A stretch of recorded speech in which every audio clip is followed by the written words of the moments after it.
All right, all right. Here we go. We're live.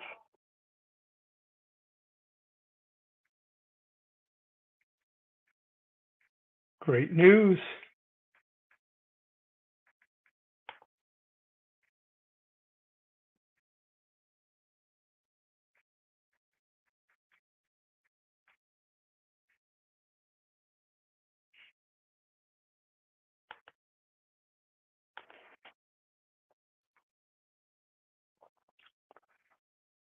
All new in studio. It's like I'm the only one watching myself. That's a problem, huh? That is an issue.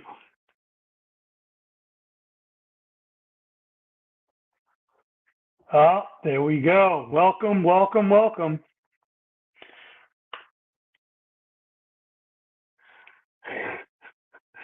We're going with the double cameras tonight. We're capturing it from all angles. Double the view, double the meat stick. Hopefully this works out. You can hear me and that I'm not coming through two audio sources. I'm trying to do everything through the headphones.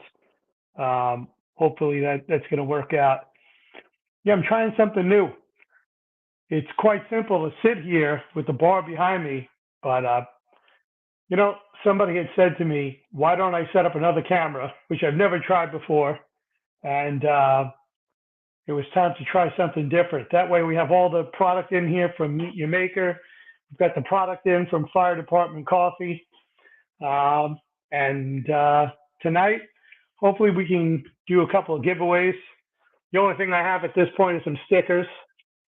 So we've got the real meat stick sticker. Here's one of the newer ones that just came out. And finally, this one, it's a vinyl. So I got some stickers to be able to give away tonight.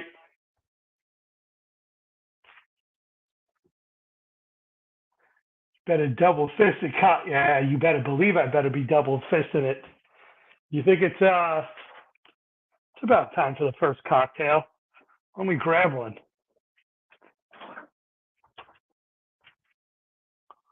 Let's go for an ice cold Miller latte if there's any left.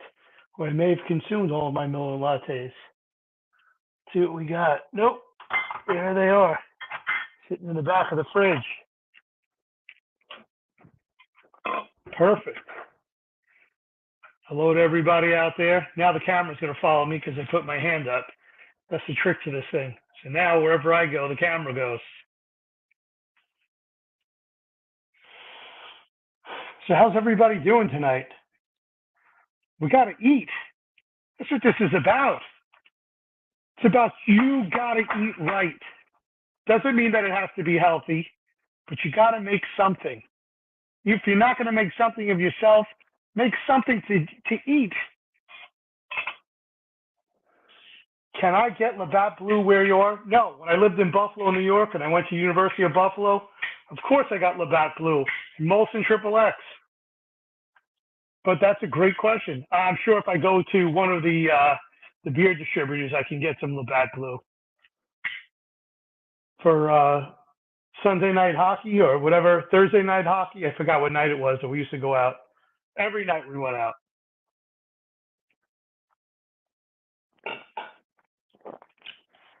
It's great having at least two people here. Hopefully the crowd grows. Maybe one of you want to join me. Here you go.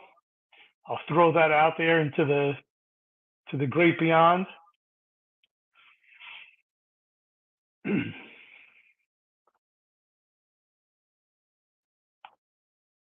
We only get the leaded in Texas. Can't get the light. That's a problem.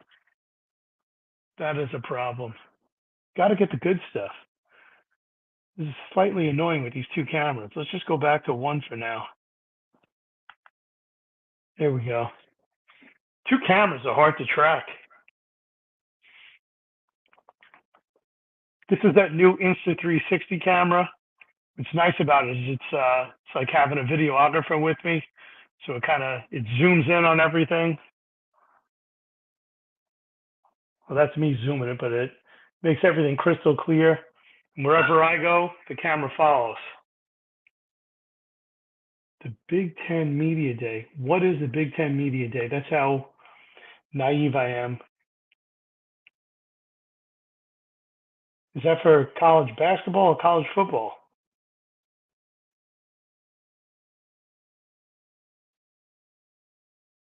Who knows? It's probably college basketball because football, they've got to be a training already. Yeah, oh, it is college football. Interesting. Huh. So let's discuss what we all got to eat. Man, that storm is raging outside. We had hail 1 inch in diameter coming down, so they canceled the kids' soccer game. They didn't want the kids getting rained on with icicles. It's the foosball.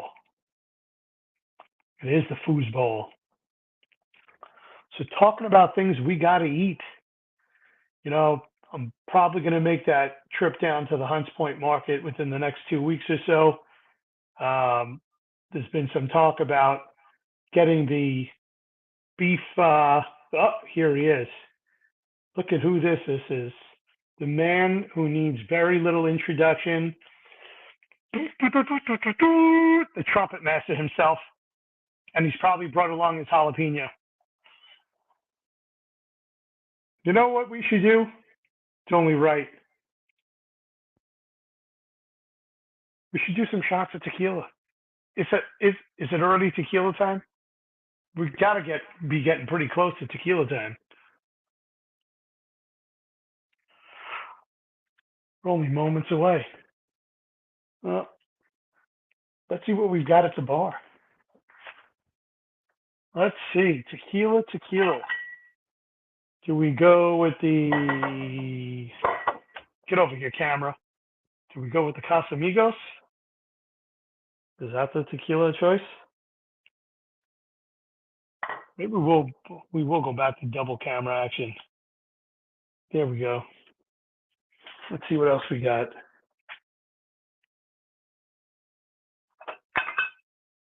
Or we got the Kirkland tequila.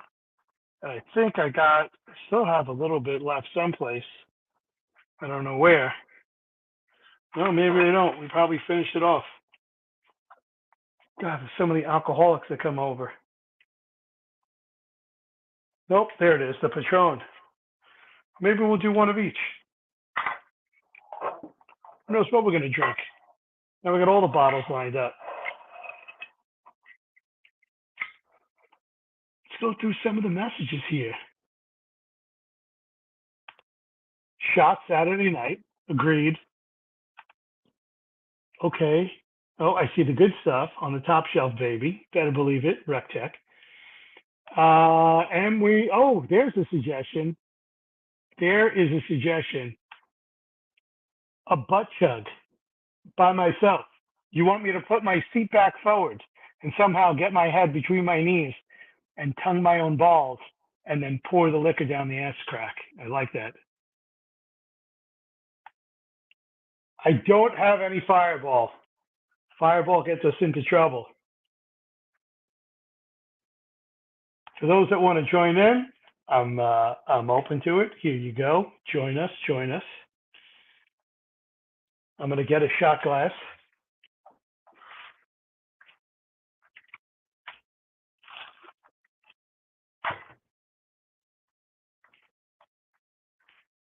Tonight's shot glass is from Shoot the Hog, Schwartzhog. There we go. The Schwartzhog. Which one should we start with? Do we go with the Casamigos, the Patron, or the Kirkland tequila? Survey's up. Let's see what you guys have in stock. What do you have in store for me? What are we drinking?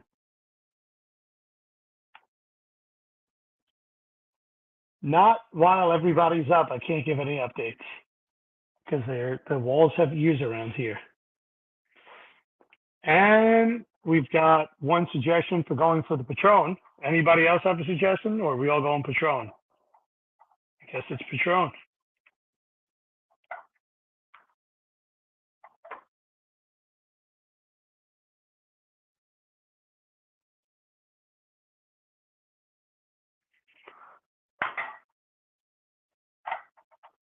Right off the top, chin down. Or, as someone I know else says, 5, 4, 3, 2, 1.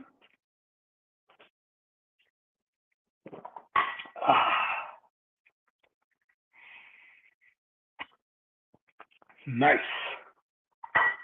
Put those on the side. And now I see a suggestion for the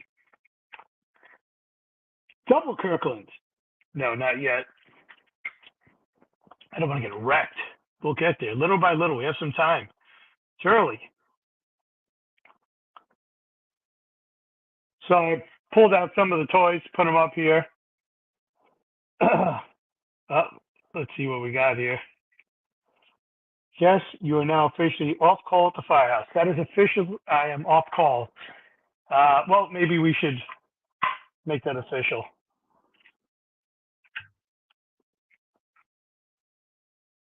Should probably get a new glass. That's going to be filthy. Oh, look at that. That's a dirty shot. I'm not going to go all the way with that one. But we're definitely going to finish this bottle tonight.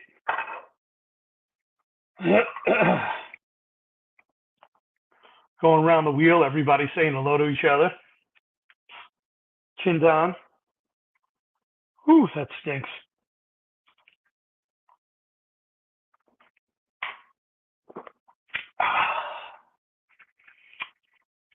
Another one down.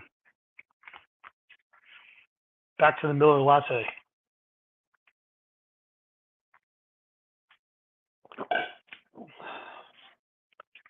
So tonight, the only giveaways I have are some stickers. I gave this some thought, and what I might do is just send out my email address, and everyone here can just email me their address, and I'll send them out some stickers, which is probably easier than knowing how to run a contest. And stickers aren't exactly the best things to give away in a contest. You guys deserve better than that. So we'll figure it out.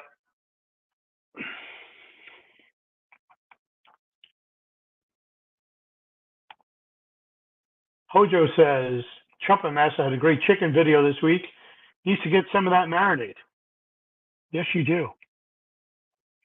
Oh, you must be talking about his jerk chicken, also known as canned chicken, but he was jerking the chicken. He got caught. Sliced that chicken up, spatchcocked his chicken.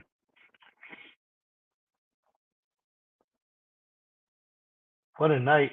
It's been a very stressful couple of days between work, taking classes, taking care of the family. So I was looking forward to this Thursday night meet and greet around the wheel, speaking with people about barbecue, and we got to eat. So what do y'all have planned for the, I know we got a month until it's Labor Day, but I'm sure people have already begun to put their plans together for Labor Day parties, what they plan upon making. If they're going to somebody else's house, the people are coming to their house. What ideas do we have? Drop it in the comments down below, since nobody's talking with me live. And it gets lonely talking to myself. That's why I have two cameras. So it's almost like I'm talking to somebody else. It's never too hot to cook. You can fry an egg on the blacktop. But that is pretty hot in Dallas. Wow, 105. We had hail before. It was 86 degrees with the humidity. It felt like it was 96, and then suddenly the skies opened up. We had a torrential downpour. The lights started to flicker a bit, and then the hail came down.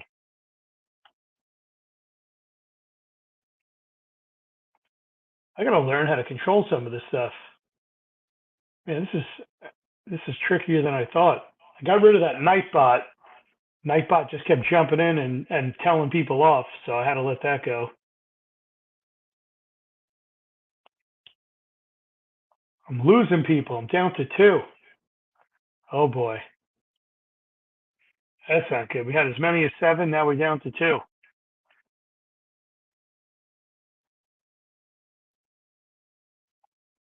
Heading to Lake Leelanau for 2 weeks in northern Michigan at the end of August. 1st of September for a kettle at the house. We'll be cooking a lot of fresh fish. What is a kettle? Is that a fish boil? Is that like a New England clam bake or a lobster boil?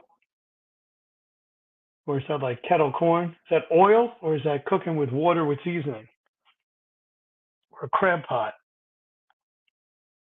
I don't try to compete with holidays, but the weekend before will be a suckling pig. Fuck yeah. Briskets, ribs, and sides. Yeah, that sounds damn good. I like that. Have a kettle at the house. I bet you have a kettle. Just don't know what it means. To me, a kettle is like a pot that you, oh, a Weber kettle. There we go. There's the follow up. Got a Weber kettle. Oh boy. That's what happens when you have one too many shots and become a slow adult. It's almost time for another shot. What's up, Spicy David? I like that. I got to get in contact with MBL offline. MBL is very good at making people's channels pop up using whatever he uses. I mean, that's amazing. I have no idea what I'm doing. I got to get that going. Nightbot. He knows how to make the Nightbot work. Yeah, I need that to start working. I got rid of it. Wasn't doing much for me. So here's one of the things I've been thinking. I've been going and looking at these Rectecs. They look like amazing pellet grills, pellet smokers. They go between 180 degrees to 650 degrees. I had a conversation today with, I think it was East Georgia Welding. I don't want to say it wrong. Do want to give them their promotion, their props. They make what they call the Rectec XL chuck wagon, which is also known as by another name on a cart, the XL, oh boy, Beast, the Beast XL, which is 6,500 square inches of cooking space.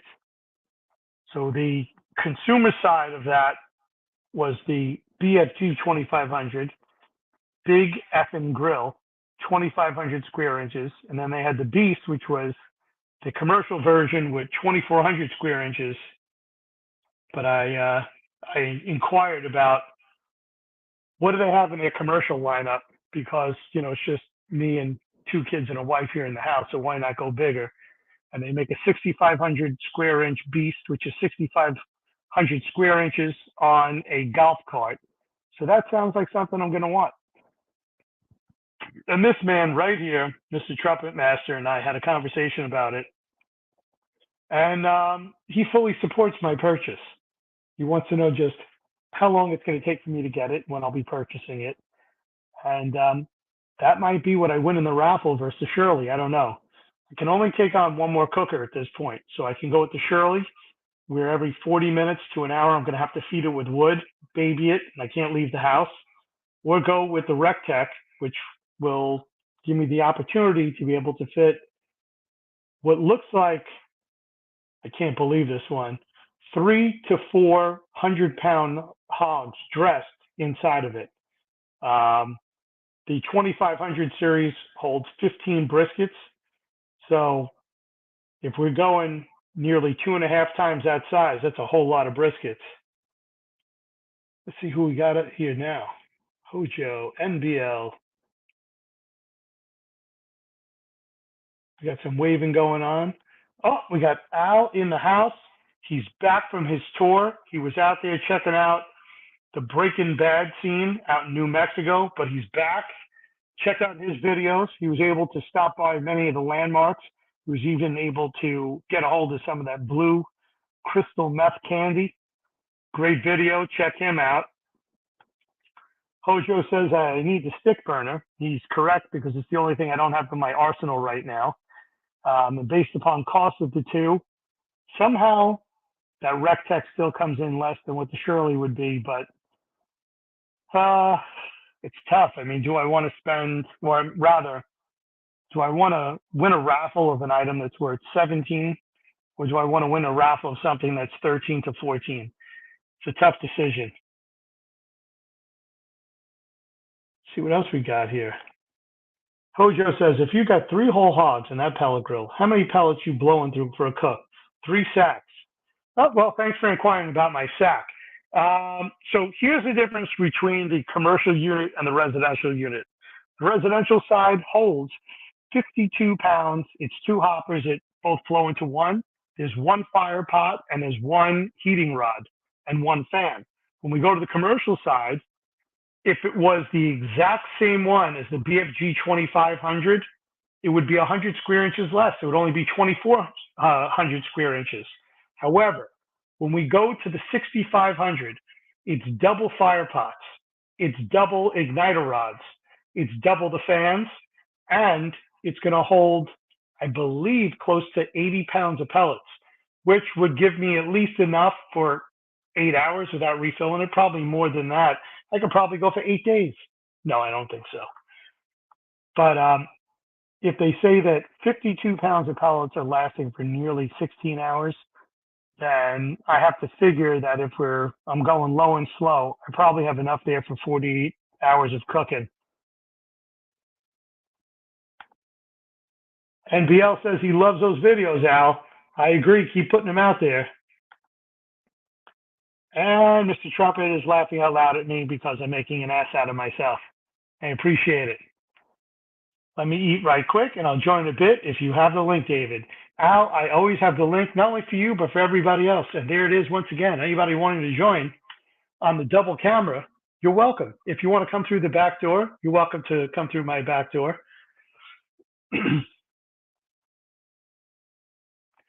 And Trumpet says, yes, that is correct. That is about 3 to 4 days of constant cooking. Going low and slow, that's correct. So one of the other questions that I came up with when I asked the people at Recteq today and East Georgia Welding about this custom piece is that it is significantly different than what's made in the factory. It's a custom build. They would have to add on the 304 stainless shelf. That's just like the BFG. That's not much more, but I need it. We also discussed putting on a warmer box on the side so that I could do a cold smoke if I chose to. Since the way that it's built, it stays at round about 180 degrees on its low temperature and goes up as high as 650. So I would probably add that warmer box on. The way that it's priced right now, retail on that is about $250, $259, and they have a few that are left in stock. The one unique item that I'm looking to add on if I do this would be a rotisserie. It has nothing to do with the barbecue scientists out there. What this has to do with is the accessibility of putting other type of meats on, doing the Brazilian rodizio, or lining it up with chickens, almost like when you go to Costco or you go to Sam's Club and they have so many layers of those, so many racks of the chickens. I would want to do the same thing. And if I could add the baskets on for the fish or the vegetables, I can do an entire rotisserie. Although I did see Mad Scientist barbecue this week where he does a rotisserie of a brisket, and that looks like something I would want to do as well. I would prefer to do some other game meats, but like even if it was a leg of lamb, but I would probably try that brisket out as well. I'll jump on too, but I'm about to prep some brisket. Prepping brisket on a Thursday. You must have one hell of a cook coming up. My God, good for you guys. I think you need to win both. The stick burner and the pellet grill. Don't shortchange yourself. Well, that's more raffles that I need to enter in, and these raffles are very expensive these days. Now, I do have a lotto ticket for that nearly $1 billion lotto that's going off tomorrow night. So in the event that I win that, then I will buy some more raffle tickets. And hopefully I'll have enough raffle tickets that I can win both. I do not have a picture of that bad boy. I think, well, I'm not at that point where I know how to switch back and forth quick enough to be able to find it, but let's give this a shot. I'm going to try to grab it off of Facebook and pull it up here. I don't know if I can. Let's go to a photo layout on this side. And in the interim, I'm going to do what I can to download a picture of what this thing looks like. It's a beast. That I know, it is a beast. So let's see if we can find this thing.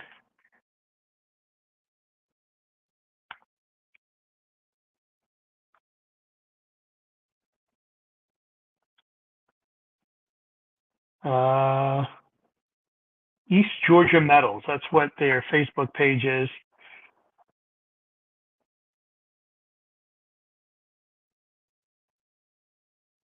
And, oh, there it is right there.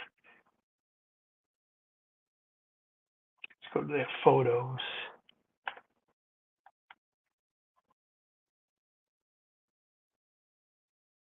Now, how do I put this screen on the other screen? Oh, you know what I should have done? God, I'm a fool.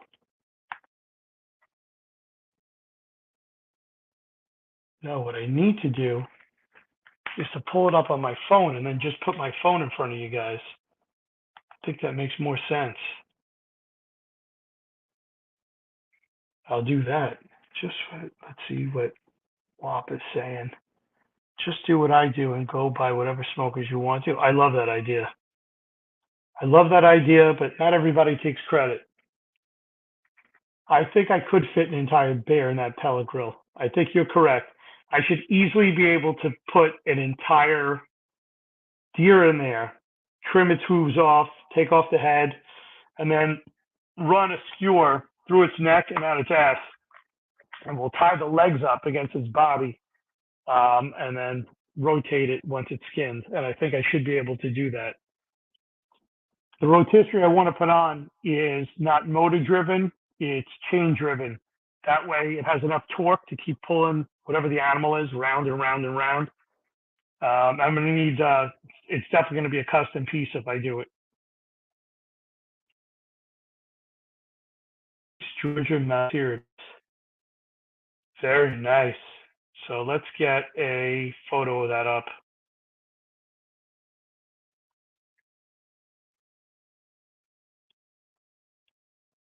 So let's find it and come on, where's the photo we're looking for?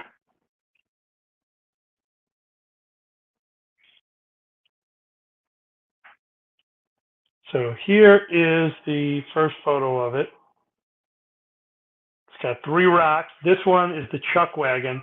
What you're looking at right here, so no, I'm on the wrong side. What you're looking at right here, that is the computer controller. And then we've got 3 full racks where each one, if I put the pig in a racer style, it'll easily fit in there. Let me find some other photos for you.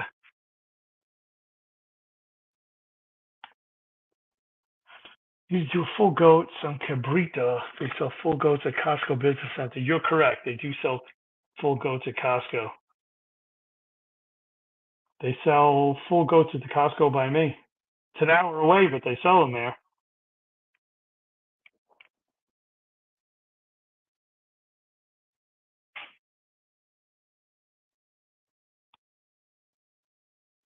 So East Georgia Metals is the vendor who makes all the custom Rectex.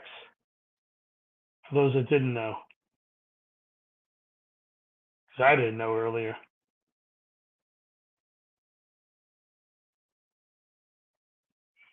And let's see if we can find the big one that's on the cart. Well, here's a different picture, same unit. And this one, this is what they call the, come on. It's what they call the chuck wagon. It's huge. Imagine that in your backyard. I'm not going to tow it with the fire truck. Come on, camera, come over here. Look at this thing. It goes all over the place. Got to snap at it like a dog. What I'd like to do is to put it, when necessary, onto a landscaping trailer and then take it over to the firehouse. I don't know if I'm going to leave it there. These guys have to understand that it needs maintenance. You can't just let all the grease drip into it without cleaning it. So with the grease pans that are underneath, the first thing I have to teach them is you have to foil it. And then when you're done with your cook, make sure you peel all the foil off and throw it out. And any of the other grease that starts to build up in there, or any of the creosote, you need to take a paint spatula and get in there, paint scraper, and scrape it out. Take out all the 304 stainless racks that are in there and just go around. Don't worry about the paint. Just scrape it, take all the stuff out, clean it out, pull out the pan, get a shop vac, clean it out, because I'm not going to be maintaining this thing if it stays at the firehouse. They're going to have to do some work too. And they're very good at cleaning fire trucks, so they should have no problem with cleaning this as well. Here's what it looks like. This was somebody in California who picked one up. It's in red, so they do custom paint jobs on them as well. But this is not the same build that RecTech makes at their factory. These are all custom made. So that's an idea. That is a friggin' cooking machine. And thank you for suggesting it to me. It will just cause a fire. They should be able to extinguish it. Yeah, and they'll ruin it on me. So what they had mentioned is if I really wanted it, they'll do it tax-free. If it's for the fire department, if the fire department pays for it, it stays at the firehouse, then in that case, they are willing to make a deal. If it's going to come to my house, that's a little bit different. And then on those occasions where I take it over there, it'll go onto a landscaping trailer, and I'll just take it over. They're estimating that the weight is going to exceed 1,200 pounds on it. So my only issue is even with the golf cart wheels, how I'm going to get that up onto a landscaping trailer by myself without a winch. I'm going to need a few people here to help me out.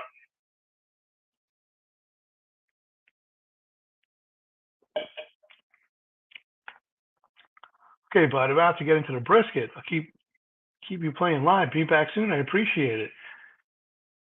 Let me tell you, if I get this, you're going to need to come up here and prep at least 30 to 45 briskets, because I would be going from 2,500 square inches to 65. So we're going to need a little help.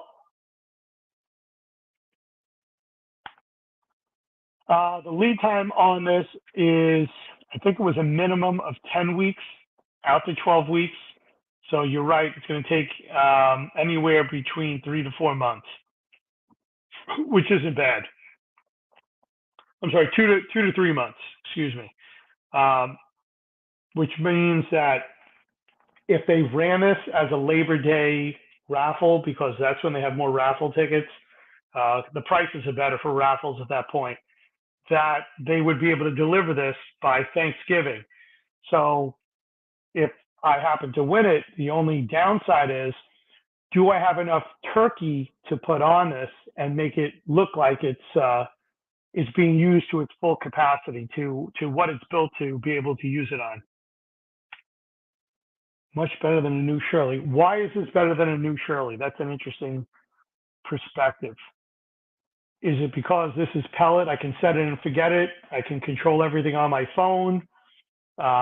Is it because it has constant cooking temperatures? Oh, the lead time. Yeah, well, the lead time on a Shirley is 3 years. That's typical. Unless you get on the list and you're able to purchase somebody else's in the meantime. But yeah, the customs on a Shirley are 3 years. A custom like this is 12 weeks at most, and that's with delivery.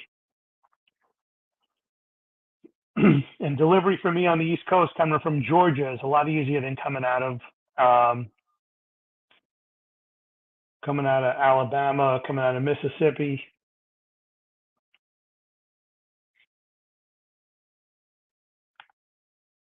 The lead time is better than usually. Rather have a stick burner. Why do you prefer a stick burner to a pellet? Is it that it has better flavor? Is it that you have the time, or you're able to say that you're using your time just with the stick burner? You may need to get snow tires or chains on it if delivered in November. I may need snow tires on the golf cart wheels. Interesting. Hmm. Yeah, it's going to take a big cart for this. I prefer my stick burner to the Traeger. Yeah, but this isn't. It's only a Traeger in the sense that it's using a bag of pellets, but the amount of heat that it creates, the fire pot, the build is completely different than the Traeger. And Traegers now are going as high on those real top end units, 4,500. I only know this because I saw one at Ace Hardware. I like the stick burner, but when I keep thinking about it, do I have the time to be out there? And do I want to feed this thing, like you're saying, in the wintertime, like Hojo was saying, put snow tires on. So come the wintertime, is it something that I can continue to use if if I have to be out there every hour in a blizzard? I enjoy managing the fire, find it to be very therapeutic. Completely agree. I've never cooked on a pellet grill. Oh, okay. Well, see, I've cooked on the stick burners. I've I've done that in the competitions. That was with the Meadow Creek units that are the reverse flow that come out of New Holland, PA. So I had the opportunity to cook on those. It's an amazing smoker, a lot of fun. Those are the TS 250s. Um, but I've never owned one where I've been able to appreciate what it's like to spend all that time on the cook, or to constantly do it. It's only been during barbecue competitions. Whereas with the pellet grills, I've now done a couple of cooks on that Camp Chef XXL Pro, but the majority of my cooks have been on the Weber Smoky Mountain 22-inch. If you get a stick burner with your cold winters, would suggest an insulated firebox. I agree with you. And the Shirley that they're raffling off has I think it's a 3/4 inch door, and then the rest of the firebox, it has 1 inch of insulation on the inside. So it's I believe it's 3/8 inch, and then there's an inch of insulation, then there's another 3/8 inch plate, and then the door is 3/4 inch um, steel. I think so. Rolled? No, it's not rolled steel. No, it's solid. My offset handles winter like it's nothing. Well, it all depends upon the climate you're in. But up here, if I want to go out in the wintertime, first off, I'm going to have to eat, whether it's the offset or it's this Rectech, it's going to have to go into the garage. I'm not going to leave it outside in four season weather. In the summertime like this, even with the rain, I can throw a cover over it. I can throw a tarp. But come the wintertime, with the amount of time that I'll be able to use it, which is far less because I don't want to freeze my nuts off, um, I'm probably going to just put it in the garage. So if it's on a trailer, anything with a trailer, I'm just going to get that trailer jack and be able to bring it in and out. Nothing where it has a motor and it drives itself. I've seen those. I've seen the ones that are on a dolly and you control them. OJ says Gator Pits outside of Houston offers a hybrid pit, firebox on one side and pellet box on the other. You can choose how you want to cook. The owner said some folks run both at the same time. Yeah, that makes sense. I haven't checked out the Gator Pits. I've looked at the Lone Star Pits. I looked at I think it was East Texas. I obviously took a look at Primitive Pits. And what was the other one? Oh man, there was somebody else that I took a look at. Mill Scale. I liked the one from Mill Scale for a while, but after configuring it and all, the one that Meat Church has was like $35,000 for that. So it's a bit too much. Not a bit too much in owning it, a bit too much in paying for it. I will check out the Gator Pit website.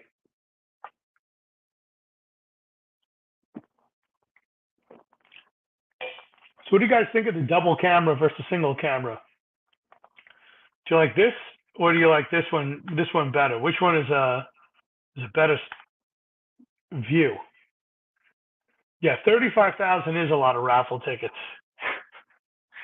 It's an amazing unit. The thing looks awesome. It's got the white wall tires. I believe that it has either 3 or 4 doors to lift up that have the counterweights on the back. It is fully tricked out. Amazing color scheme, just really unique.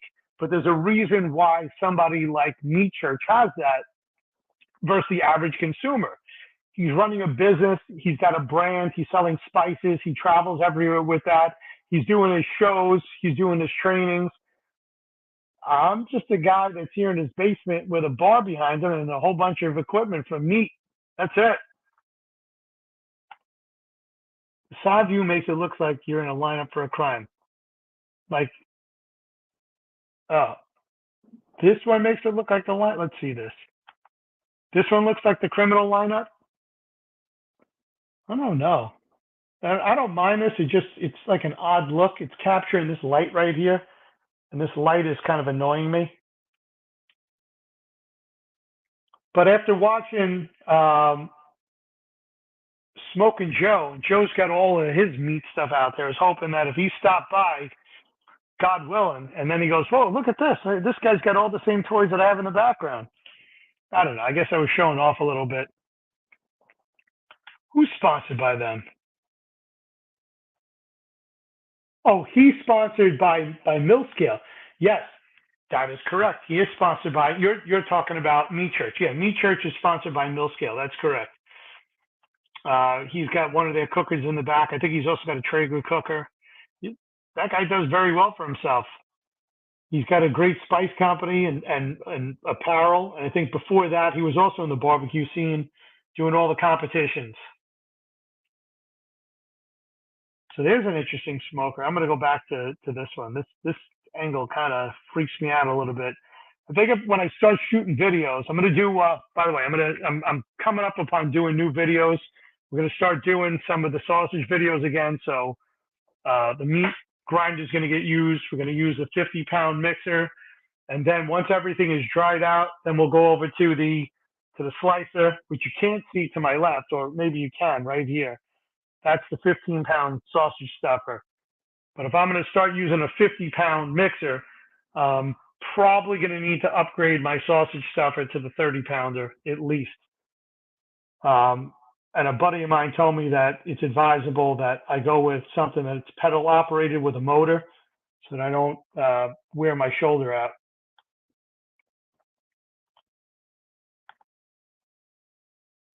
Smoking Joe Bison Smokers out of Forney, Texas. Give me a second. I'm going to grab some of the spices that I have coming up that we're going to make some sausage out of. Just give me one moment. I'll be right back.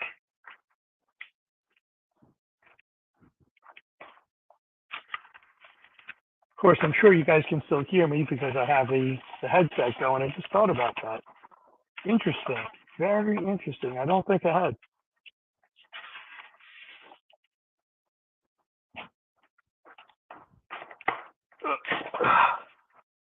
So here's what we have coming up. Get them all out. All of these are from a company called the Sausage Maker. So I'm going to pull them all out and put them back afterwards. Got a whole new inventory of items that came in. Switch back to this camera. All right, maybe when I have double cameras like that, that is pretty cool that I can keep switching back and forth. Now that I have a studio. So this one, the words are backwards. That's ring bologna. So I plan upon making the big ring bologna, whether it's the Polish or the German ring bologna or even American ring bologna. So I'll be making a few of those. Then we've got Italian sweet. I don't know how that's going to be. That'll be interesting because I like to make my Italian sweet sausage from scratch. I also really enjoyed the stuff that came from PS Seasonings. I want to thank Trumpet Master. He sent me over some PS Seasonings for wings. There's a pickle seasoning. There's a Caesar seasoning. There is a chicken and waffle seasoning, and there's one more that I'm forgetting. He sent me over 4 seasonings, and I appreciate it. I'm from PS Seasoning, so I'm going to give that a shot. Here's some Italian mild sausage seasoning. See what else we got here. This is zesty Italian, which to me sounds like it's going to be like a salad dressing.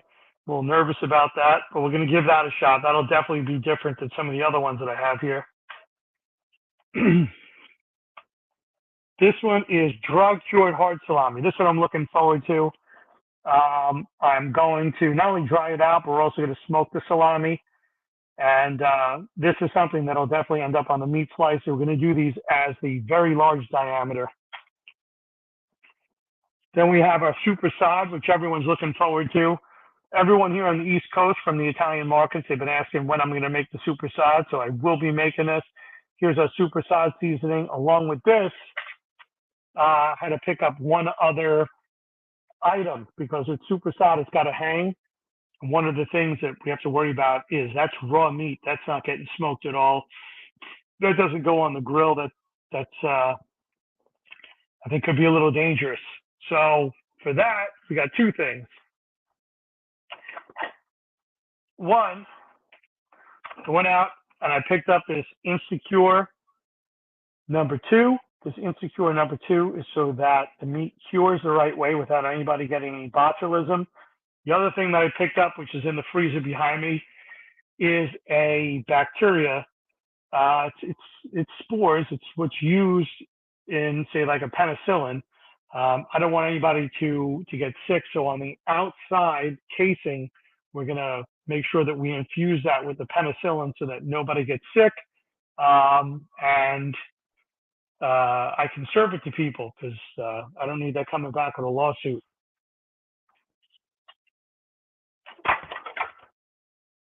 See that? I raised my hand, and then suddenly what happens is the camera stops tracking me. See what else we got here. There's salami, just a regular salami sausage that we're going to make. And then finally, I've got wiener sausage, which is also used for making hot dogs. My son and I are going to make this, so I'll have him in a video coming up pretty soon. We've been looking forward to making sausage from scratch. And for this, we're going to use cellulose casing, which is a plastic. So after we're done making a meat paste, all that meat has to go through the grinder several times. It's got to go through protein extraction. I do plan upon using the Bull Brand meat binder. I just ordered that today. It's coming in. So we're going to go ahead. We're going to make some of that as well. And that's what we have upcoming in the next few episodes as I start to shoot everything. Since I'm the meat stick and I've been doing a lot of barbecue, we're going to get back to making sausage again. So I hope you guys enjoy that. Meantime, I'm going to pack this stuff up again, or else it's just going to sit here on the counter for weeks. So what do you guys think? Are those good items to make? Do you have any suggestions? Is there anything else that we should make from scratch? I know with Oktoberfest coming up, we're definitely going to do some bratwurst. We're going to do some weisswurst. We're going to make other types of sausage, which is important. Got a lot of plans. I just don't have a lot of time. That's the only thing I'm short on right now is the time. Let's throw this up there again. I think I lost some of you to somebody else's show. But in case I didn't, here you go. I'm going to throw this up there again in case anybody wants to join in live. I've been talking straight for 50 minutes, which means it's time for a shot of tequila.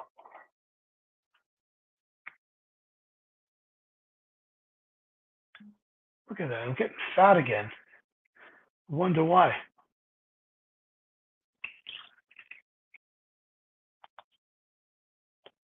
A little tequila. Just, so I don't get parched.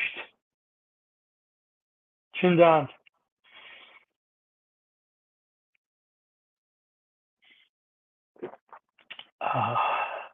Not bad. Not bad.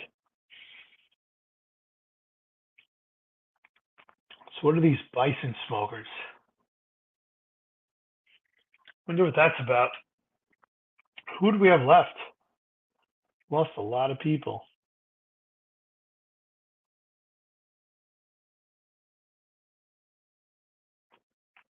Hope you guys come back.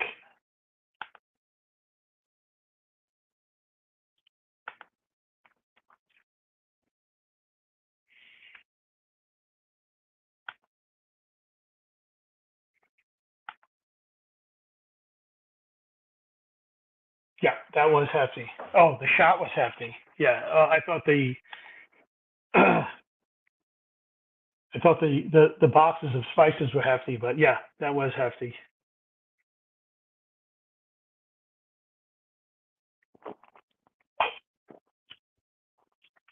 But that's why this is called We All Got to Eat. We got to cook it first. We got to figure out what we're making.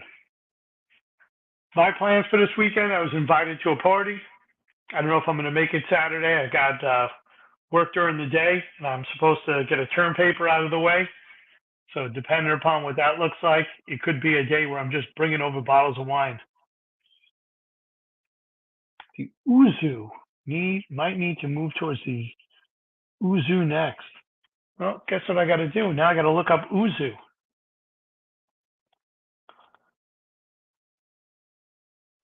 Ouzo. Oh, there it is. Uzu. It's Greek.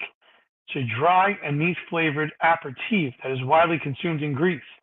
It's made from rectified spirits that have undergone a process of distillation and flavoring. Its taste is similar to other anise liquors like Pastis, Sambuca, and Arak.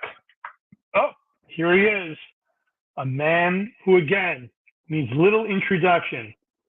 A man who has gone out squatching. A man who has gone out, testified in front of Congress about aliens.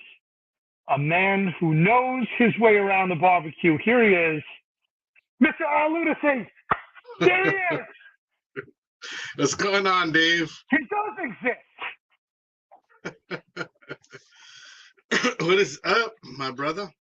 Look what you created. If it wasn't for you all of those weeks ago, months ago at this point, giving me that one shot to go on camera. Now I have two cameras. Look at this.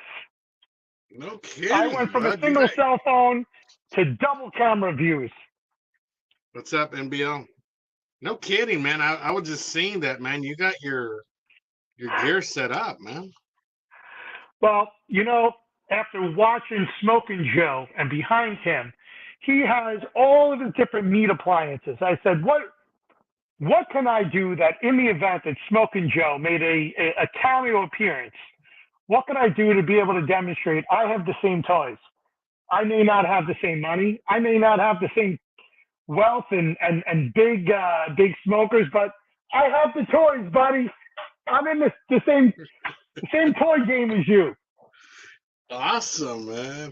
Yeah, brother. We just got to keep chugging along, and you know, eventually we're gonna get there.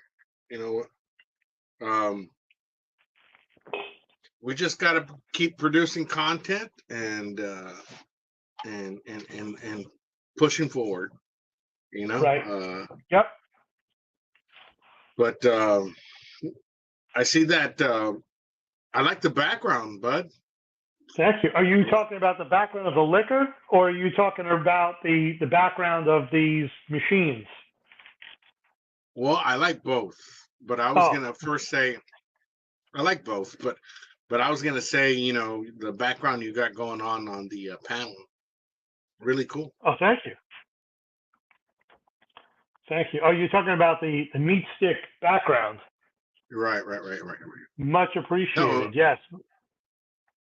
yeah, everything looks good, but brother, you've been doing a good job, and I like that you're doing the lives now. Is Thursday going to be your day? I think Thursday between 8 and 8:15. The reason why I went, typically I pick 8. The reason why I went with 8:15 is I just wanted to give myself some little bit of lead time to try out the double cameras before going live to see what that would look like. And one of the reasons why I picked double cameras, it's a joke about the Smoking Joe, is when I'm shooting videos, it's important to be able to have this one-on-one when I have the conversations. But at the same point, when I'm doing other things, say like the red meat board that's up here, when that meat board is then in front of me, I'm able to do preparation here. At the same point, address the camera. So I'm trying to find a way, and I'm not a videographer, and I am definitely not someone who's good at post-production, but to be able to use the screen appropriately and capture people's attentions so that I can talk to my audience, and at the same time, almost like a cooking show, TV show, be able to have other angles that people can see what I'm doing. Right. Well, that's cool. That's cool. You know, well, that's well thought out, bud. Well thought out. Thank you. Uh, um, so what's your next move or your next video that you got coming up? Anything in the works? So I did a chuck roast not too long ago. That video is actually put together. I'm in the process of just putting the description together, and then doing what you've done and others before me, where you put the shorts out and then you finally put out the long video. Right. Um, I noticed that shorts are the big thing right now. I had other people tell me the same. So we're going to go with the short, and then I'm going to put out the long video. And in fact, that one was done on the Cam Chef XXL Pro. So, what I would love to do is be able to box this thing up and then bring it down your way. And then Camp Chef wins, follow this one. You've got your Camp Chef. I've got my Camp Chef. We both have the same brisket. And no matter who Oh, wins, Camp Chef wins. oh, I get you. I Follow what get I'm you. saying? You got a side by Yeah. side on these Smoker Pros, the ones with the new smoke boxes. And no matter whichever one wins, Camp Chef always wins in the end. Right. Yeah. Yeah. I just finished up a cook. I made some chicken halves, and I did something stupid. I pulled out the smoke box, and I have a bad habit of pulling out the smoke box, and of course it has its little you know remnants of burnt wood or whatnot, and I just let it drop on the cement. And this time I let it drop. I let it drop to clean it out, because it hits the cement and all the ash and whatnot comes out. And then I clean out the little bucket underneath. So when I did that, and this is today, I dropped out the smoke box, threw it in the concrete, and then I finished cleaning up the. This is before my cook. I finished cleaning out the ashes. I went back to get the smoke box, and the plastic handle broke. Oh, no. Yeah. But the plastic handle is screwed in by the other side, the faceplate of the smoke box. Right. So I can get it replaced. I just never went and registered my Camp Chef, but it's still under a year, so I'm sure it shouldn't be a problem, but it just sucks because I was able to use it anyway. I would get 2 flathead screwdrivers and I'd pull it out with the leather glove, and I filled the smoke box and I put it back in. But it's just a nuisance to keep doing that. I'm gonna have to, get the handle replaced. What I suggest is you send them an email with a picture. Yeah. If you've ever tried to get them on the phone, it's a challenge. You're going to be there for a while to get a live person. So you're definitely better off with an email and photos. Yeah, I'm going to do that. I'm going to say, look, this happened. I haven't registered it yet. Give me the options. It's under a year. But it hasn't even been out for a full year yet. So there's no question that it's less than a year old. Yeah, you're right about that. So Yep.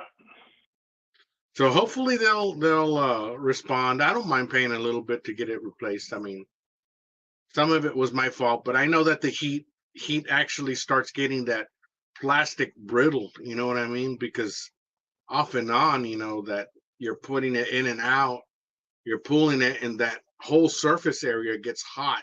So I'm sure the plastic was getting little by little more brittle each time. I was taking it out. Yep. Things like that Yeah, happen. you're I right mean, about that. it's the first version of it, man. So they're gonna have to work out their problems with it. But I'll get to them and see what they say, man. But it just sucks because I do have a cook I had planned this weekend, and I don't know how I'm gonna film.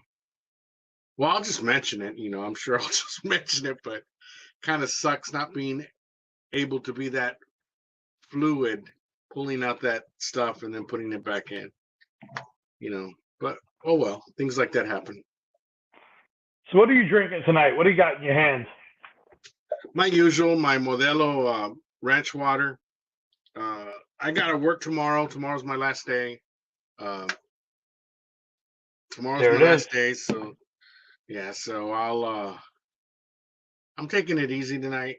My wife made some fideo, pico de gallo. I had some honey wheat bread with my chicken halves.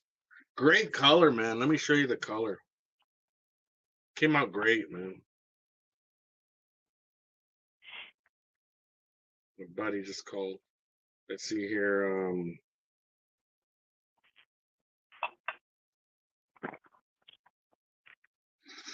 Hey guys, look at this. Well, you can't really tell by the photo, but I'm gonna put it out here. You can Let's see that. see. Sure. Yeah. Yeah, so I use the Pollos Hermanos seasoning, the Breaking Bad seasoning. Sure.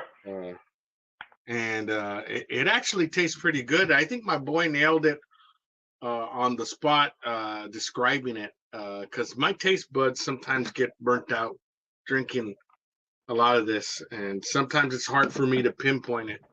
But he said I suggested it. I told him it tastes like onion powder, garlic powder mixed with Lawry seasoning with a little bit of something else, and he said it's lemon pepper, and he nailed it, and a little bit of chili powder. So if you can imagine chili powder, lemon pepper, Lawry seasoning, and onion powder and garlic, that's what Los Pollos Hermanos Southwestern chicken rub tastes like. Really, really good. Real That sounds flavorful. delicious. Yeah. That sounds awesome. Yeah. They got a really good color, man. Got a really good color. So of all the cookers you have, this came up in a discussion earlier. Okay. You've got offsets, you've got pellet smokers, you've got, I think you have a barrel smoker as well, correct? You have No, that's the only one I don't have. I don't have a ugly drum. I don't have an ugly drum smoker. So of the offsets of the offset you have in the pellet smoker, which one has been your favorite type of cook and why? Well, honestly, if I had more time, I'd always be cooking on the offset. But there's certain things that you cook on the offset that just you can't duplicate on the or it's hard to duplicate on the pellet. One of my favorite things to cook on the offset is Texas sweetbreads, the thymus gland of a young cow. And so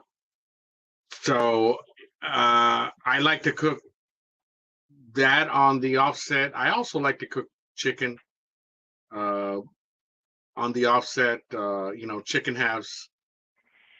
What else do I really like? There's a process with thymus glands. You have to kind of cook them, and then they get plumped up. They kind of get really plumped up, like what sort of like what a hot dog frank does. And Right. so when it gets plumped up, I like to cut it in half, open it up, season that half that I opened up, and then put that facing down. So I think thymus gland tastes closer. Have you ever had chitlings?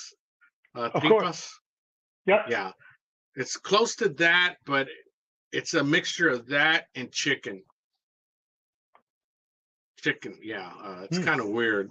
Um, have you had thymus glands? Have you had Texas sweetbreads? I've had sweetbread. Oh, is that what it is? Sweetbreads are thymus glands? Yeah.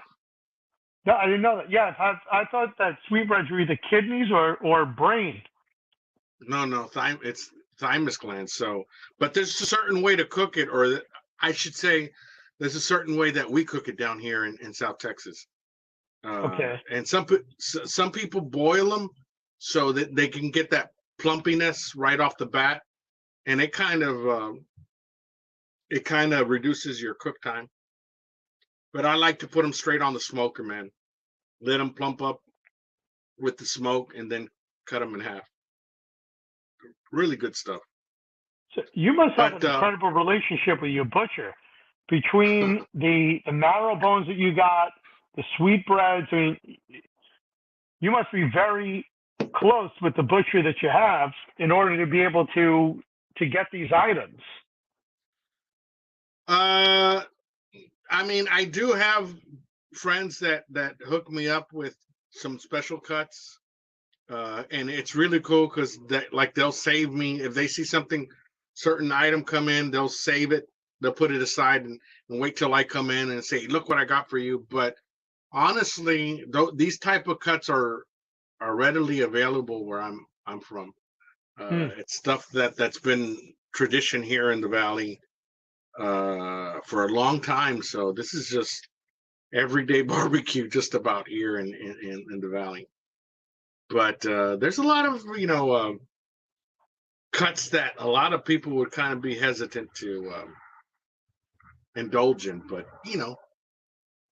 with a little bit of knowledge of knowing how to cook it and whatnot, I mean, it's nothing to be afraid of eating, man. And the cool thing is, my boy, he's so adventurous. My youngest, he's so adventurous. I can give him anything, he'll try it, man. He's such a cool kid. He has an open mind, man. When it comes to eating, he'll try Yeah. everything. The marrow bones, the video that you made I thought it was fascinating. There's not many people who understand just how delicious bone marrow is. Oh my God, it's delicious, man. It is. It is. And if you're It's doing a delicious. party at the house, taking that bone marrow and making it into bone marrow butter, and then taking the roasted bone marrow. Now that people are having a good time, you pour the shots of liquor right down the marrow, right into their mouth, and they get that with a little bit of the salt that's already on that bone from when you roasted the bone marrow. Yeah, exactly. You can even get some of it and mix it in salsa. You know what I mean? You make, and oh my God, it gives that salsa an incredible taste. People are going to be asking, "What the hell did you put in this stuff?" Yeah. Well, we're in two different ethnic areas. I don't have too many people up here that go crazy for salsa. And I'm sure you don't have as many people that go crazy for a lot of the different Italian goods and the Jewish goods and the Irish goods. So it just happens to be where you're located in the country, what the flavor of that community is going to contribute to. Right, exactly. But you know what, man? That's the beauty of like barbecue channels, how we incorporate some of that influential cultural regional stuff that we're familiar with and share it. Right. You know, so it's always good to see other people doing different stuff, man. I love watching people's different videos, and even at that, dude, you get people that have different styles of how to express themselves, dude. And so you'll see styles that go from like Chud that has no music in his videos. It's just he has this formula of welcome to and today we're cooking some and pat it dry, and he has this Right. formula, and it works throughout. And I'm not saying this about Chud, but I think you can relate when you listen to music. After a while, a band starts to rape their own sound. Do you understand Okay. what I'm talking about?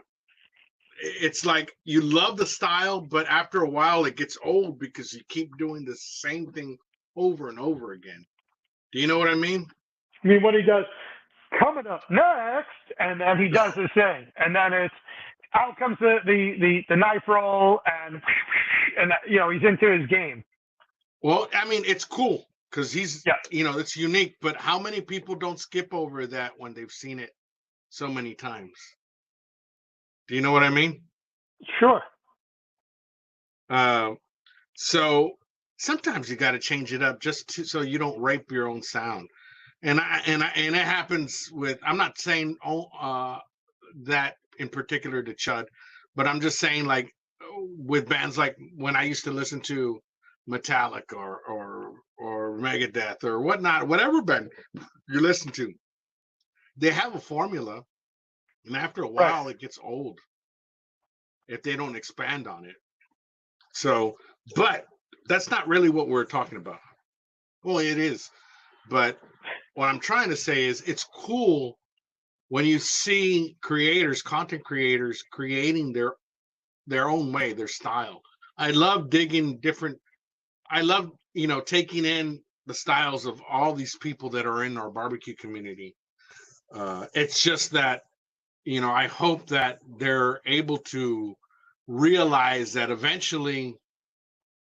And I'll pick on myself to start with. If you look at some of my early videos when I started narrowing it down to how I wanted my formula to be on videos, I was using a lot of Texas blues, like there, a lot of rock type of riffs Sure. that are kind of bluesy and whatnot, uh, and then other people started using it, and that shied me away from keep to keep with it. I kind of like I'm gonna change it up now. I still dig looking at my old videos and say, hey, that was cool. I was rocking the cook with that type of music. But I think everybody eventually evolves or should evolve. If you're Sure. not evolving as a human, then what the hell are you doing, man? You're just staying. Uh, you have to evolve. That's what I'm saying. That's basically what I'm saying. What I find is that I like to take from other people winning formulas. I'm not going to take Right. what Chud has. I'm not going to take what Smoke Trail has. However, there's certain things that they've done that Yeah. when it's done one time, unless it's replicatable, you haven't really demonstrated that it's a winning formula.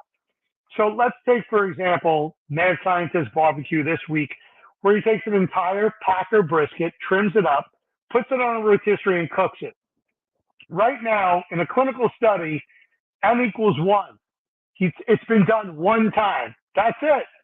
It's not like when we look at beef ribs. It's not like when we look at the trimming of a brisket.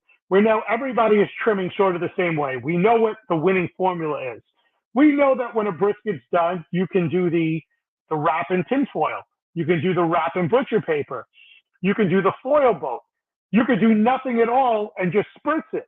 But we've seen different formulas and what works. So if I was to do something in the next few weeks and I decided I wanted to put the same brisket on a rotisserie, Well, am I going to get the same results, or was that n equals one? You had one experience. And if that experience was positive, was it truly a positive experience, or did you do it just to be able to say, look at me, I'm fantastic. And everything I do is I win, I win, I win. And let me put in the song, all I do is win. It's Yeah. certain things are marketing ploys. You have to be able to satisfy your sponsorship.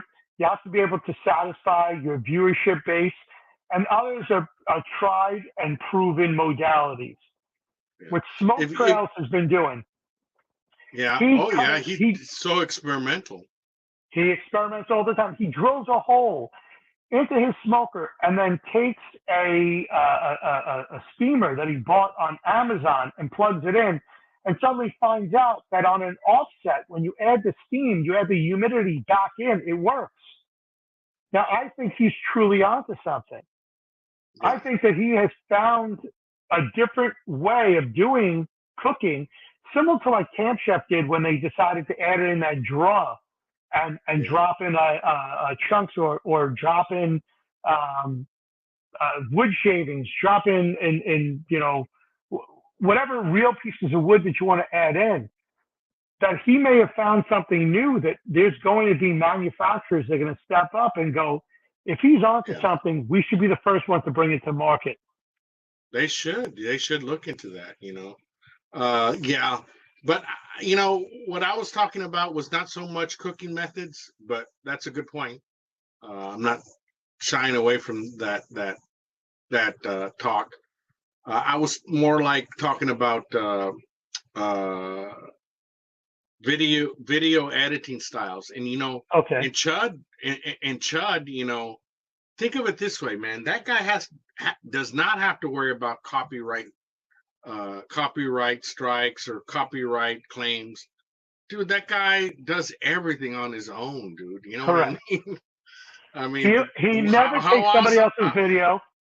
how how awesome is that? He never takes anybody else's video and critiques it, such as other creators. And I'm Right. not afraid to mention who somebody like that would be. Like, let's say if you're critiquing Gruga's type of videos, Ant does that a lot. Ant barbecue. Sure. Uh, um, and that's what he's known for, man. I mean, if you look at his thumbnails, he puts big names on there. But you know what? That's not to say that he's not a good editor, man. I saw him. Are you there? Yeah, Okay, I'm here. I saw him do a documentary on a California barbecue joint. It was friggin' excellent. It was a work of art, man. I mean, Ant did an awesome job at editing, and the way he pieced it together, the music, man. If you get a chance, Dave, I don't know if you've seen it already, but I think he visited a California barbecue joint, Yes. and the way he presented that story, man, it was heartfelt, dude. Like, you feel it right here, like you knew where that guy was coming from, when he started his business. That was awesome, man. I mean, I love when people, present they have different styles of creating, and that was one side of his. Really cool, man. I really digged it. Really digged it. When you look at a guy like Chud, and he doesn't use music, he doesn't use Killing it. video, he He's doesn't killing it, borrow man. other people's stuff. He's got a winning formula. I'm going to call it Yeah, a northeastern formula. He's from, I don't remember if it's Vermont or New Hampshire, but he's very much in your face. It's very animated. yes, he is. Much of the country, when I've traveled, don't like that New York, New England type of attitude, because we tend to be all business, and that's exactly what he is. He's all business. He comes right off the bat. It's coming up, and I'm going to hit you with it. This is what's coming. And towards the end, after he does his cook, it's the same thing. He brings the girlfriend in, or the fiance. He goes to the dog. He feeds the dog.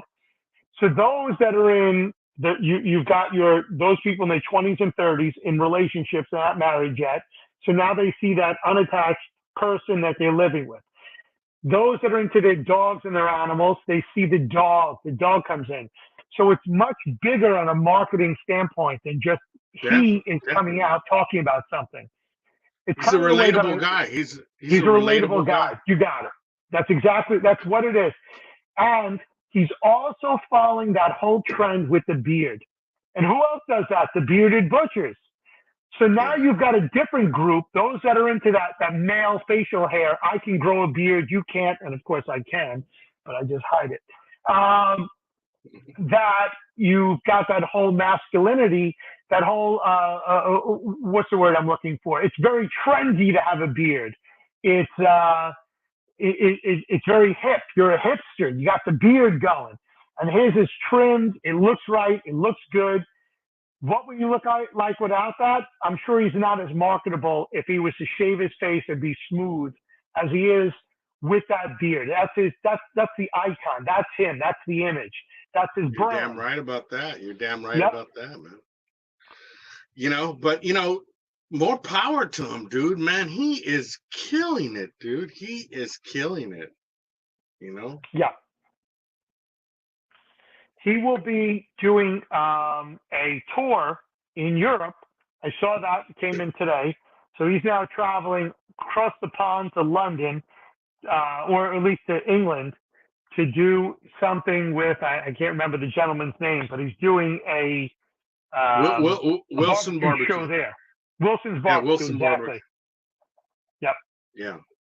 Yeah, Wilson. I've seen some of his videos. How he explained how he got his barbecue catering business started, or his barbecue selling business.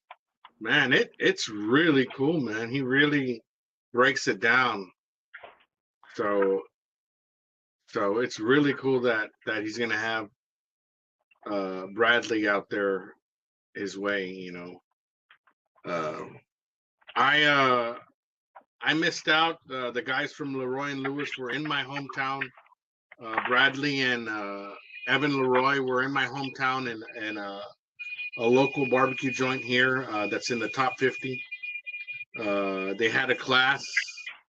I didn't get to go. I think I saw the advertisement once, but I didn't. It didn't snap right away on who was going to be there, and I missed out. That was last month. But that would have been great. And what do they charge to go to one of their shows? Mm. One of their trainings, or whatever however they label it. Yeah, I think they call it like a class, master class, or whatever. But okay, it's not cheap. At least for me, it'd be. I think they said. I want to say it was like 800. Wow. Yeah. Yeah, not cheap at all. Yeah. So, oh well.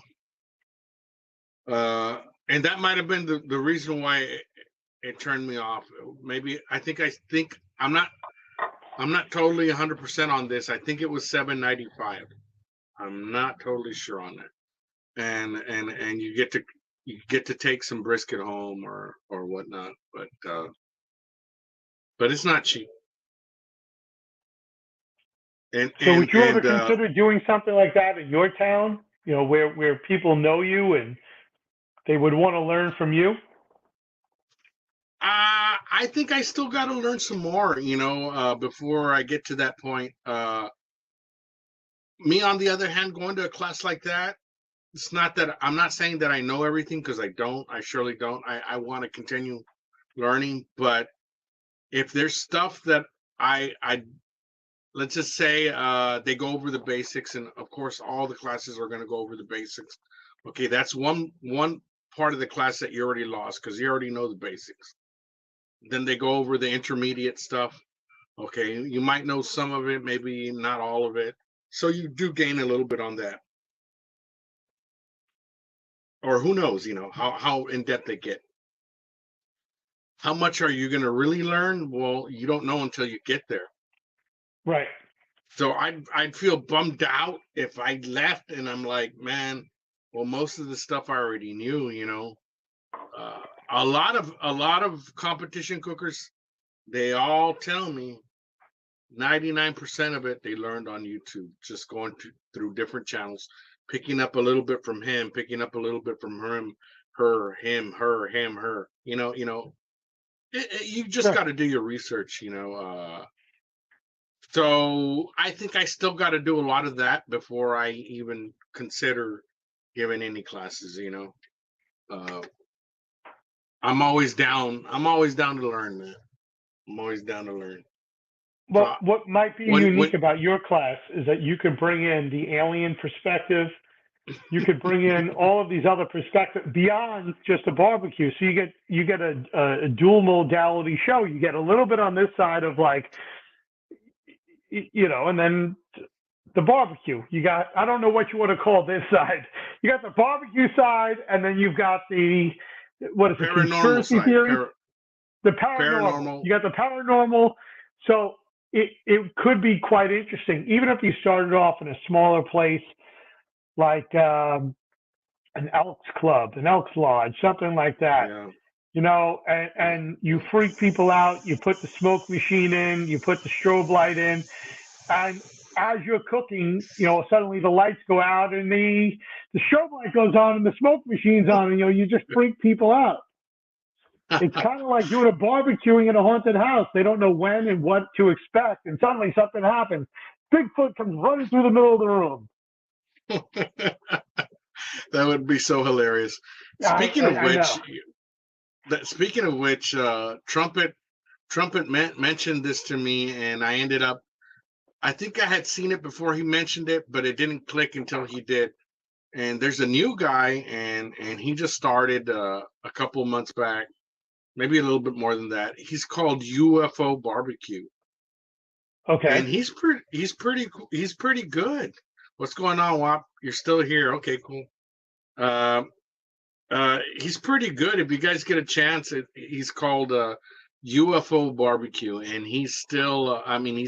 He just started, and he has his own style. So it's kind of cool when you see other people kind of doing the same type of style that you're doing. It's pretty cool. So how far are you from?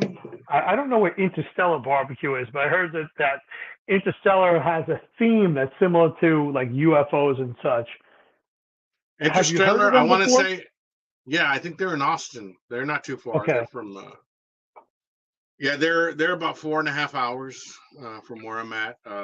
I am going to Houston uh, uh, in October, so I'll probably visit Truth Barbecue. True. And, Where's Snows? Is Snows also in Houston? no, Snows is a little bit off to the side uh, between Lockhart and Austin, I want to say. Okay. Um, yeah, it's not too far from Austin. I've been to Valentina's.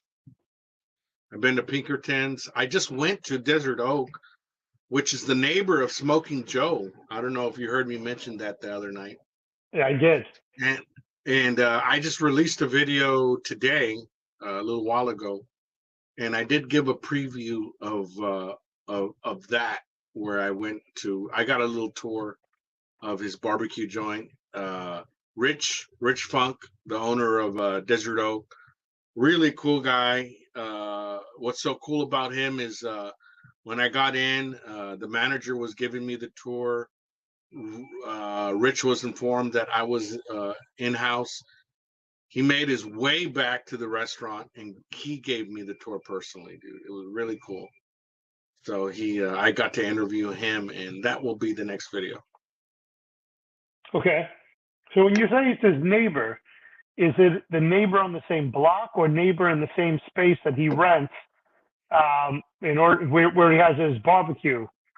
No, home residence. Oh, home Home residence. residence. Okay. Wow, that's a little bit too close. Do you think aliens smoke well? Or they slice or pull? Hey, Wap, I don't know if you saw that I posted in my own community tab. I think it was Wednesday. They had a congressional oversight hearing, and they had several witnesses out there that gave testimony to some crazy shit, man. And now actually people are all ears right now, man. They talked about one particular I wouldn't say method of travel, but it just technology that we're not known to have. This particular object that came from space, went in the water, came back out, and was making, was running circles around him, man. What's up, Trumpet?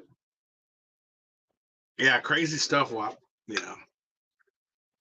Damn, Trumpet, you're still cooking out there, man? I finished. Oh, he's making the brisket. I thought he was just trimming it up and seasoning it.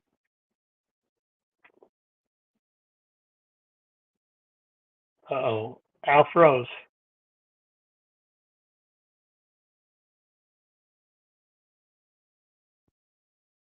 Oh, he's not cooking. He's prepping. Al froze. Look at him.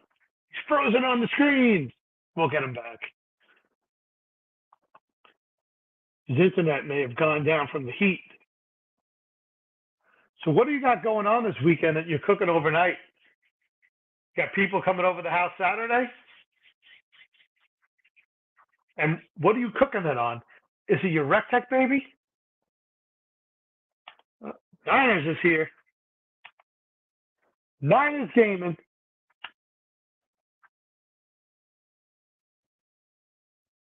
Well, I'll be back. Oh, that's good.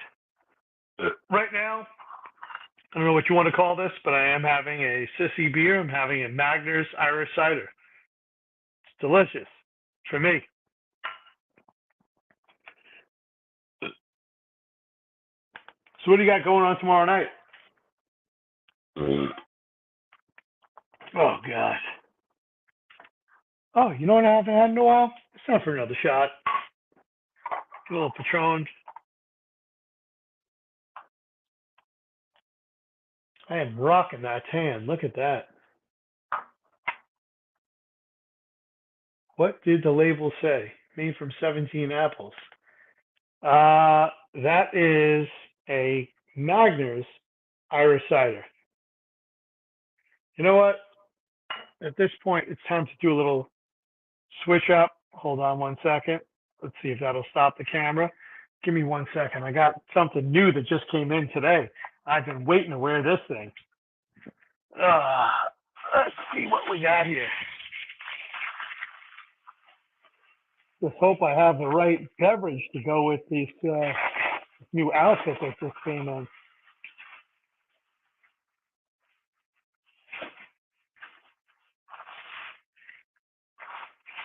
Numero uno, of course.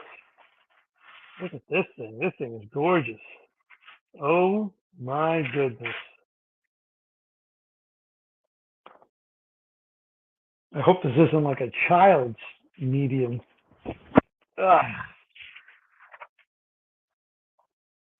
Let's see.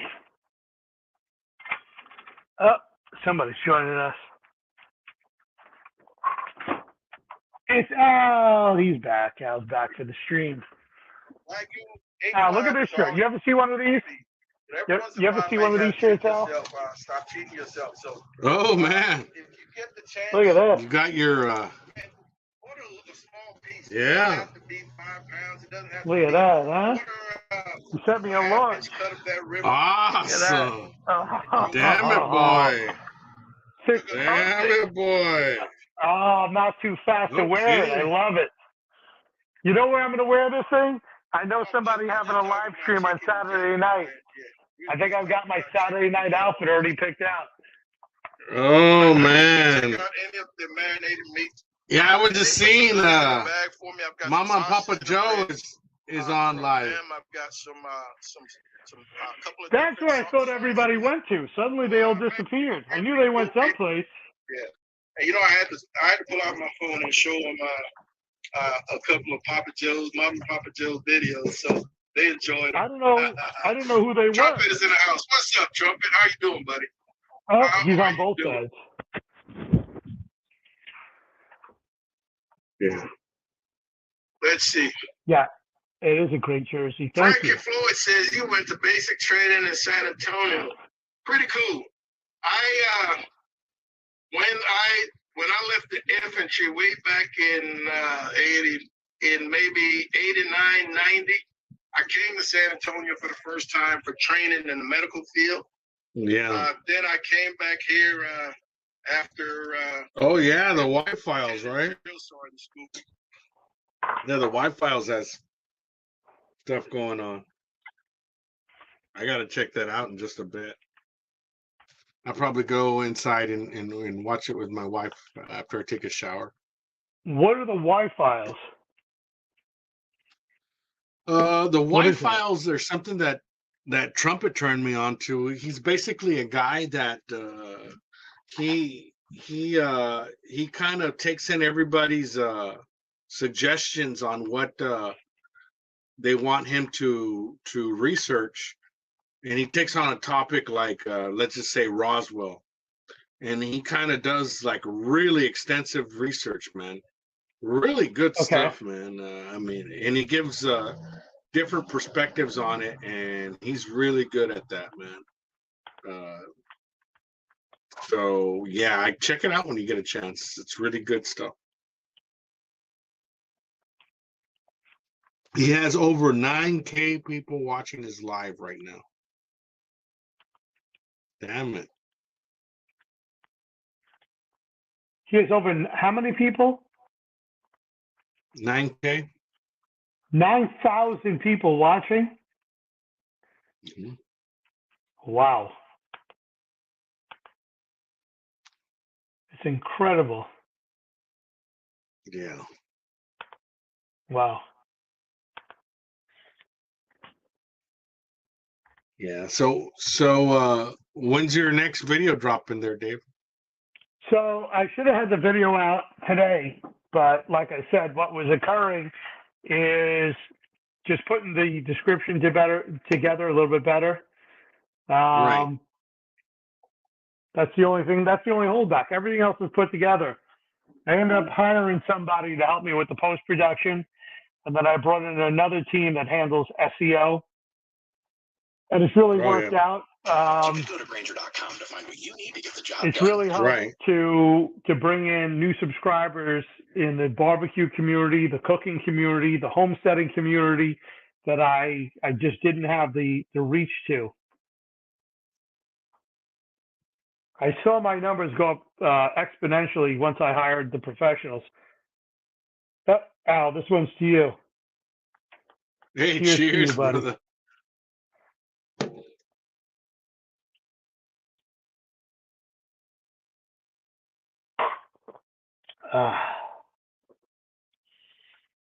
Well, that's excellent, brother. You know,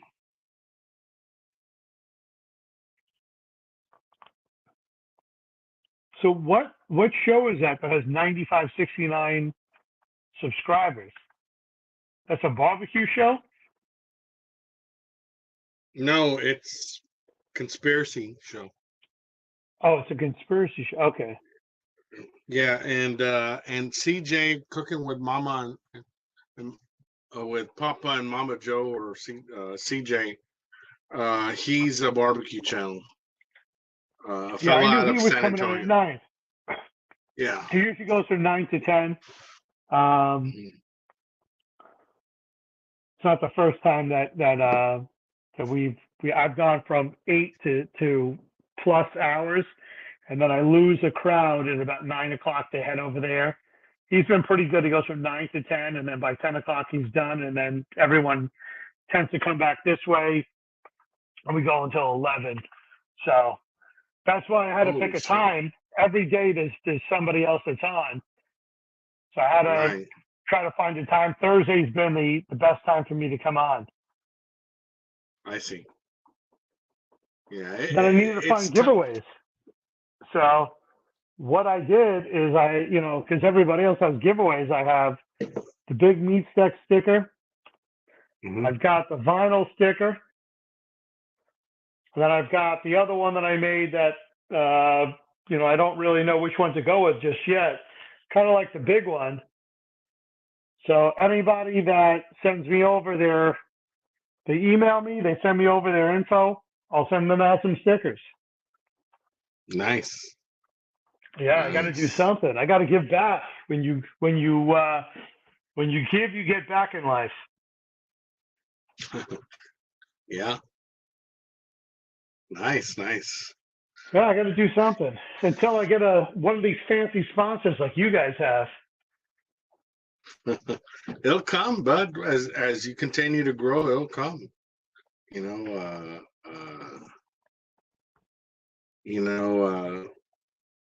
It's just I'm sure with all the equipment you got with meat, if you continue pushing their products, they'll eventually reach out to you.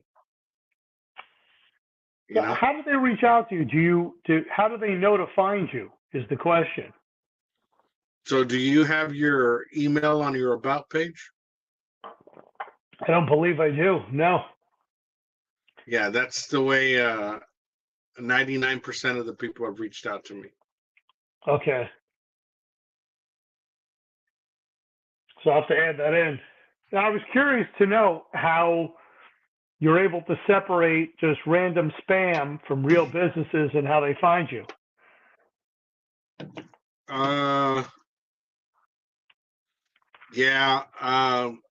You'll know, man, if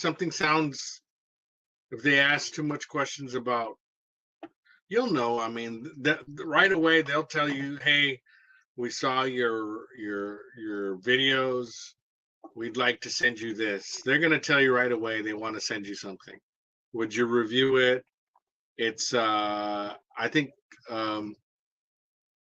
there's a certain term for it. I forget what they're called. It's called, and the term I'm looking for is where it's not monetary as far as when they send you something, they just want to send you the product. Okay. I forget the term. There's a term they use. But basically, it's a term where they're saying, we're sending you the product just for a review. You're not getting more than that, and then some of them eventually, as you grow bigger, they'll say, what are your rates? We want a video with this product, but of course, that's when you grow bigger, so yeah, it's all, you'll see them mention that. That's when you know it's not a gimmick. If they're saying, hey, we want to send you this, but we want to know if you're interested and we need this information from you or whatnot. A lot of times they'll make you sign an agreement. Some even make you sign a W-4, just in case you're going to make money off them when you put your link, to their product. They're able to, right, pay you commission, and that's normal, Well, I've had the affiliate links, but I've never had anyone come to me and say, let me send you some stuff and, do a promo for me. Yeah, those are the influencer type, like a influencer freelancer type gigs, Yep. No commitment, just one product, one video, and then you move on. Gotcha. Sort of like a hooker. That's an interesting analogy to call it, but I think you're correct. They use you for what you're good for, and then that's it. They pass you on. Yeah.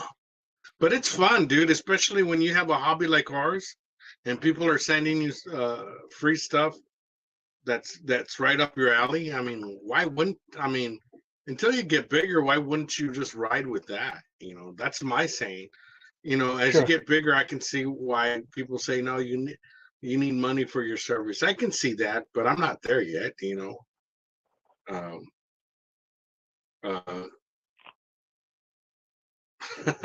NBL one night stand. No kidding. But I'm cool with the one night standers, man. What was it? Who was it? Trumpet? You told me what company? Yeah, that's a great question. Or you don't want to give Who that sent you a information girl? yet. If you don't, that's cool. But if it's somebody you already have in your arsenal, well, why not share it? Monument. New monument. Nice. So when they send you a grill, you still have to put it together, or it's fully assembled? No, you have to put it together. You do. Okay. So you make a video. So there's at least one video. The video, when it shows up, you put it together. That's one video. Another video, you do a cook on it. So there's at least two videos. And then three. No, it's up to you. It's basically, it's up to you if you want to do a unboxing and a put together. I wouldn't do it. I wouldn't do a build unless they ask you to do one. You know what I mean? Why give them that free video? I just put it together and then I'll cook on it. Unless they ask for it, I wouldn't do it. If I ever do an unboxing, it's a real quick unboxing, man. You'll just see how it came packed, and then you'll see me maybe open up a few tabs, and then next thing you know, it's already assembled. I'm not going to go through,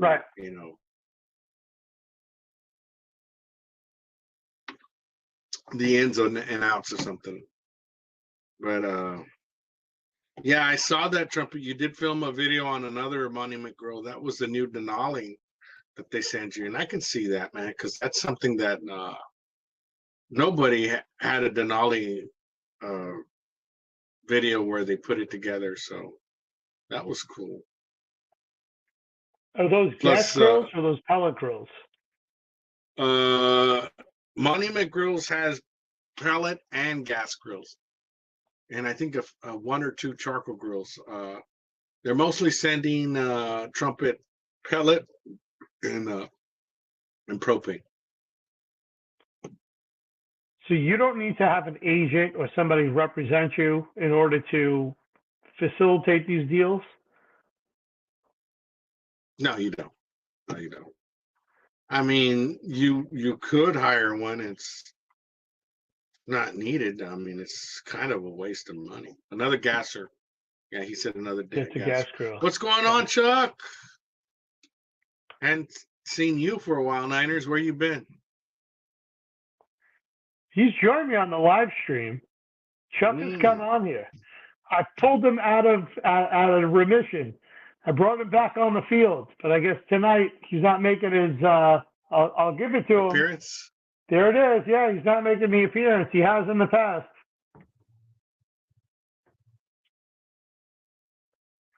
Maybe the reason why I haven't heard from anybody is I didn't put the email address into my about. Yeah, put it there, Dave. Put it there, and this put something to the effect of I'm always interested in trying new products. If you'd like to send them my way, here's my email. Get in contact with me. Something to that effect. You know what I mean? Okay, I'll add that in right now. I'm not afraid. Hell yeah, man. I got to try something different. Whatever I'm doing, is it working? Because I'm having to buy everything out of pocket. No, eventually you're going to get to a point where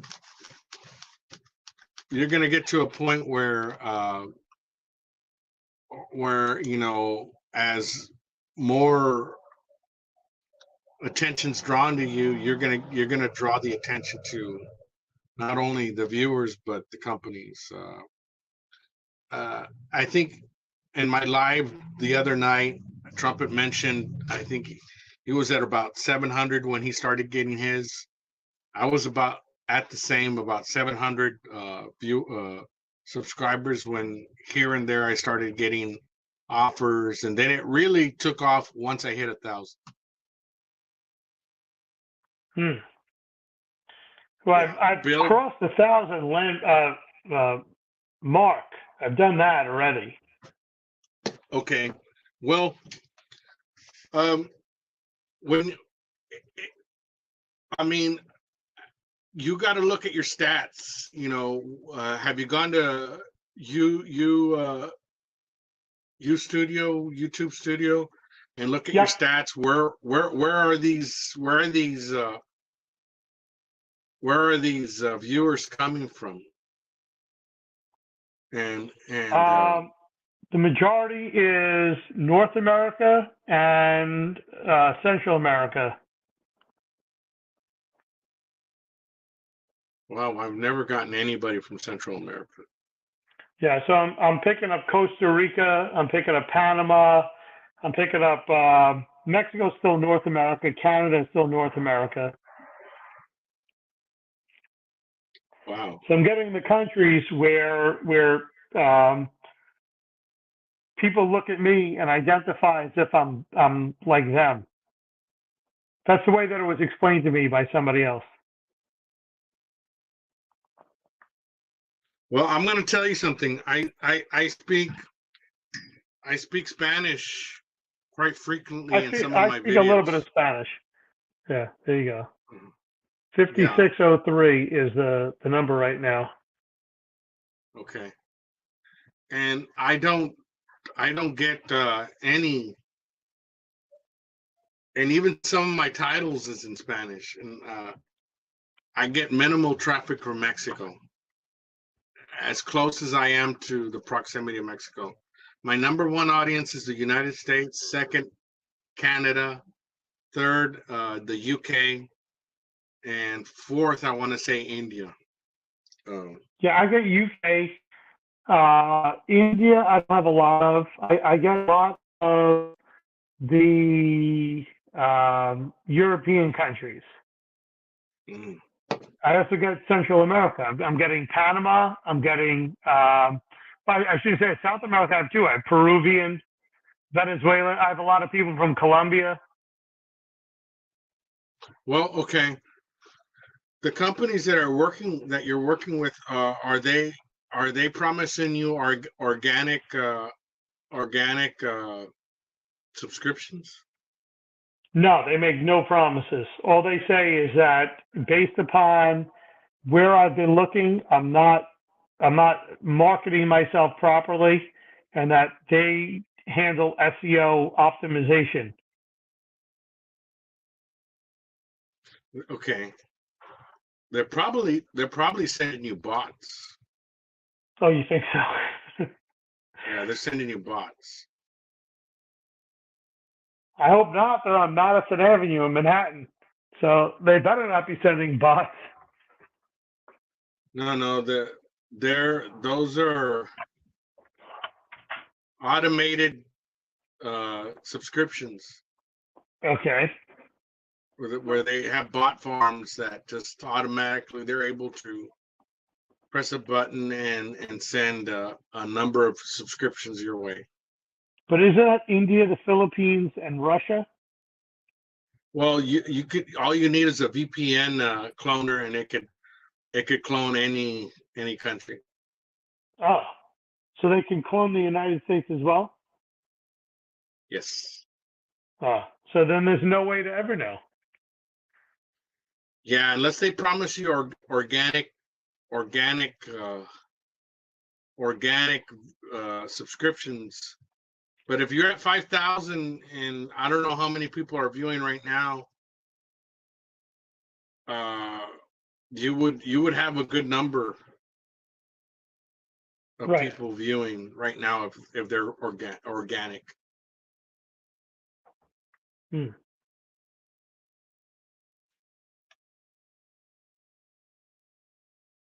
So just jumped up by one. Nice. Yeah. Yeah, I mean, and you'll see, like, I used to see, like, when I'd go up a few and then I'd release a video and I'd go down a few. All Yeah. that, or you would drop a few. all that is those people never came back to view your channel, so YouTube drops them, which is fucked up.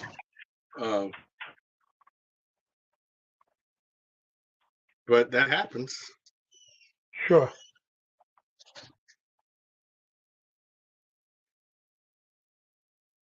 Yeah, I mean, when you're looking at the number of people that you have now, you have over 4,000. How many of them, like, you went online on Monday? How many of those 4,000 showed up on Monday? no, I don't have 4,000. Oh, you have what, 2,000? 2,000. So I can show you like,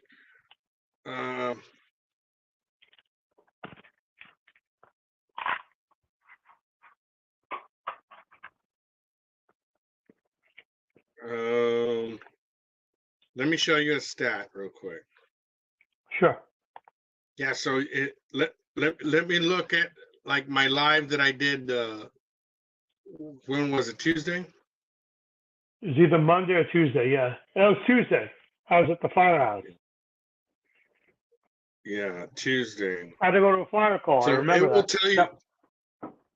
Okay, at the peak, I was only at 20 viewers, or is it 20 or 30? No, 20 viewers when I peaked out. It was usually around, oh, I'll show it to you. There it is. Yeah. So you see your chat messages, how many people have chatted. And then real time, most people, about 17 people stayed on viewing continuously. Okay.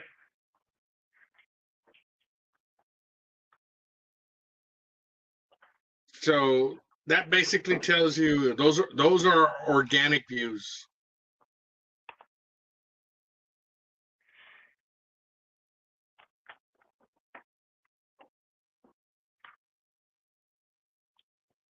Boy, they really Now, dig like down I deep. went to the previous one when I was more active, 35 my peak. You see that? Yeah. But if you look at Joe's, that's 35, and I'm only at 2,000. If you look at like somebody like Smoking Joe's, he'll have 50, 60, 70, 80 people tops, 80 tops, Hmm. and he has 200, 300,000 subscribers. Amazing.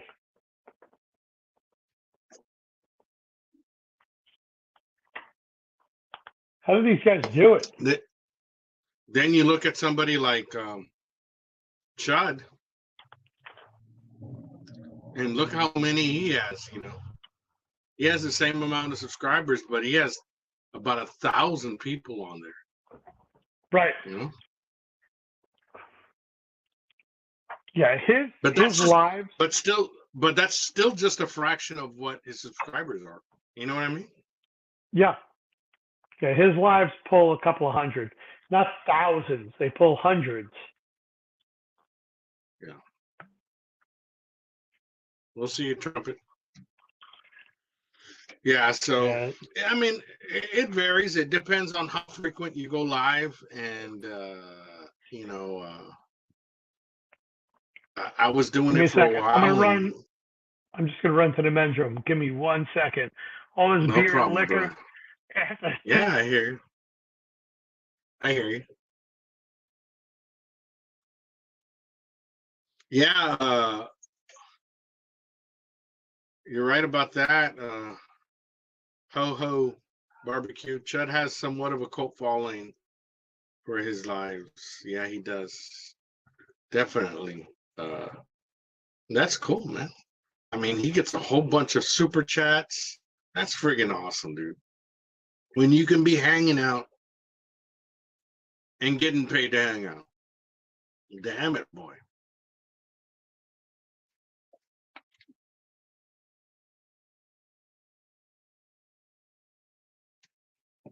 But yeah.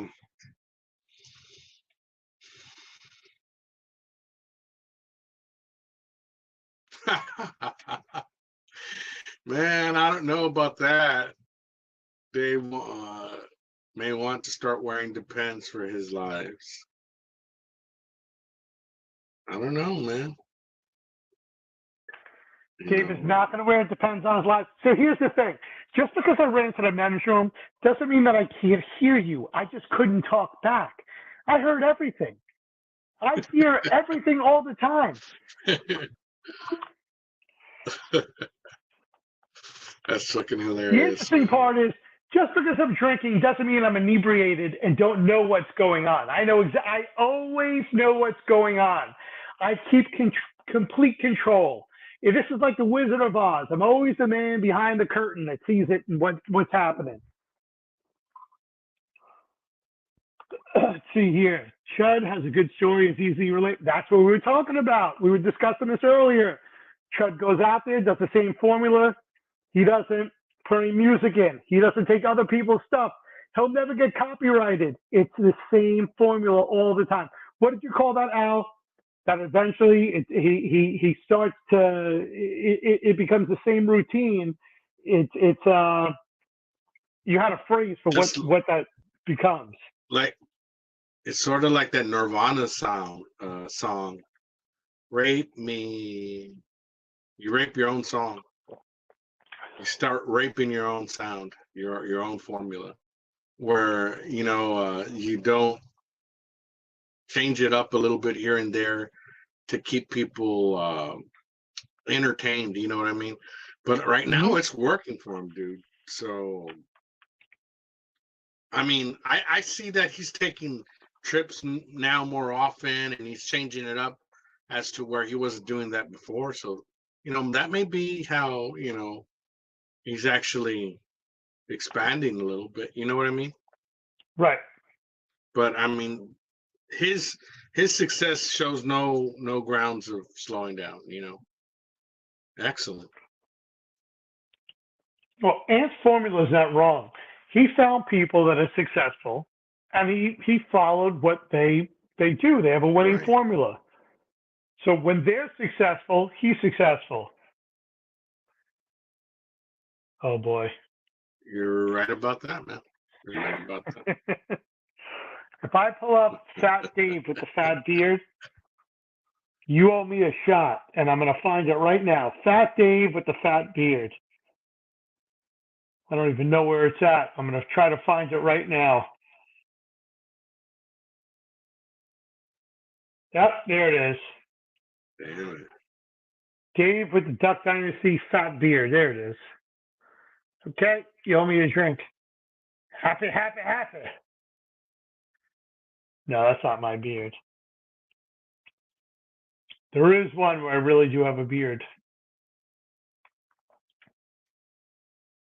Oh, yeah? Yeah. I don't know how long ago in time that was. That might have been 2014.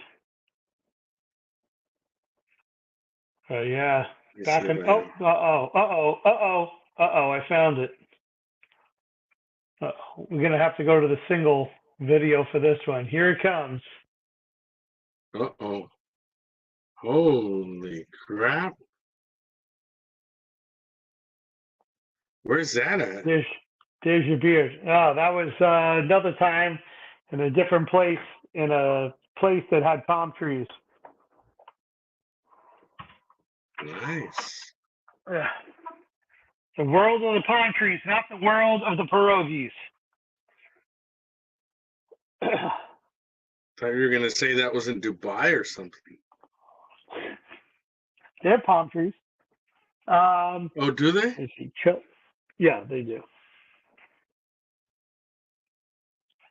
Chud also does all the filming for Evan, so he gets to go on all those road trips where Evan is cooking. Plus, they seem like they work together. They worked at Leroy and Lewis. That's how. In fact, Leroy and Lewis videos, the old videos, have Chud in there. The chic is true. Who is that? Who'd you have there? That Oh, wasn't that was you. me. Who was that in that video? No, it wasn't a video. It was a picture. Yeah, who was that? That was me. No, get out of here. Put that up again. I'm putting you on full screen. Put that video out there. I mean, put that picture back up. Get out of here. Yeah. What are you, 22 years old in that photo? Watch out. There's a tractor trailer coming past the house. Oh, you're no kidding. You heard it? I heard it. Yeah, I have the door open. Let me see if I can find it again.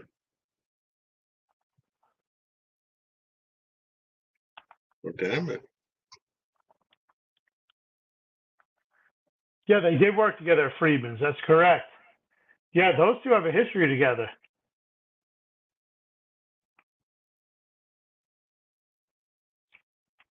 Yeah.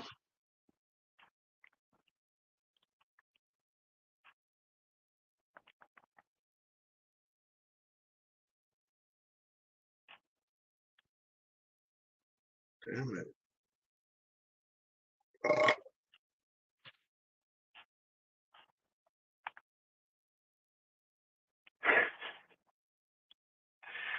I have it. Well, the direct heat hooker, So, the direct heat cooker, when you take the Weber Smoky Mountain and you remove the water pan and you just have the grace, that becomes a live fire cooker. So that's how I got around that one instead of a direct heat. As far as one of the, what's the new fancy name for what they call them? Not a plancha. Oh my God, I forgot the name of it.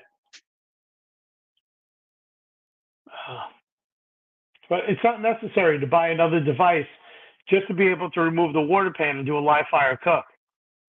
I may not have the handle that I can crank up and down, but it does the same thing. Yeah, a Chud box will do it. That's true. yeah. But that's another $2,500, $3,000 for a Chud box. I don't see the need for that. Sort of like the hasty bake.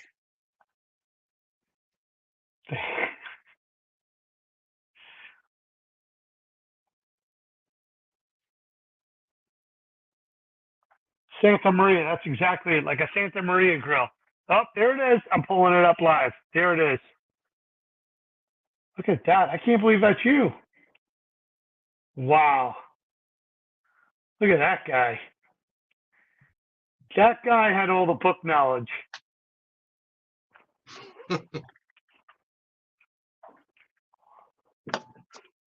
It's not necessary, but it would look good in your backyard. Santa Maria, man, I got a Santa Maria. It looks sexy as fuck in my backyard. Let me show you it. It looks so pretty, man.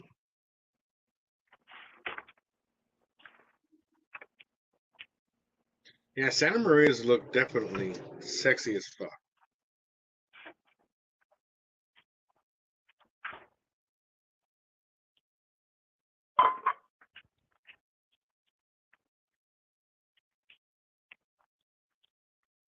Let me see here. Did you ever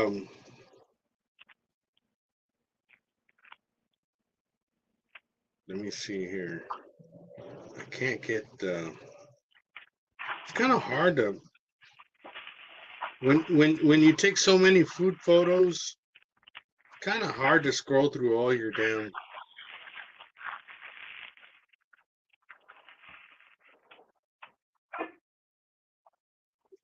photos.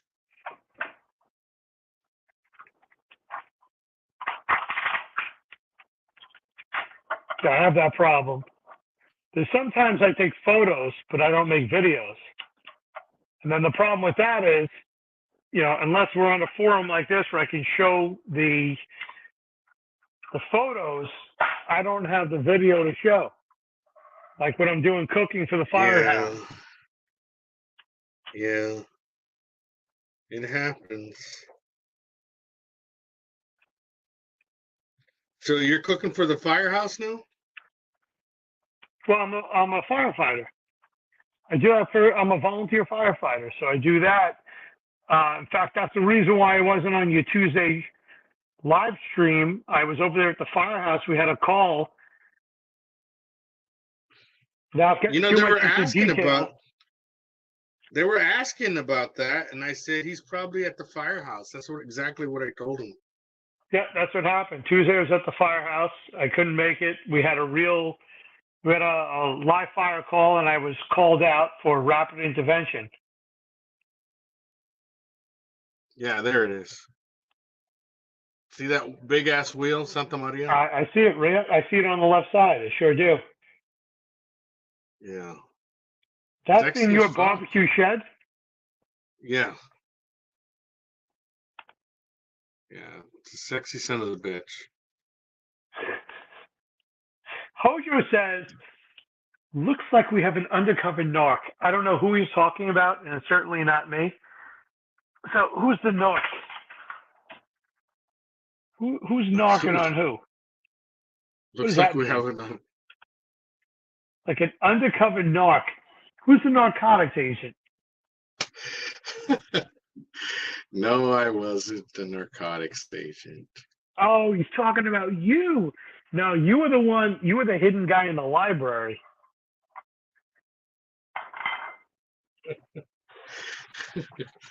Yeah.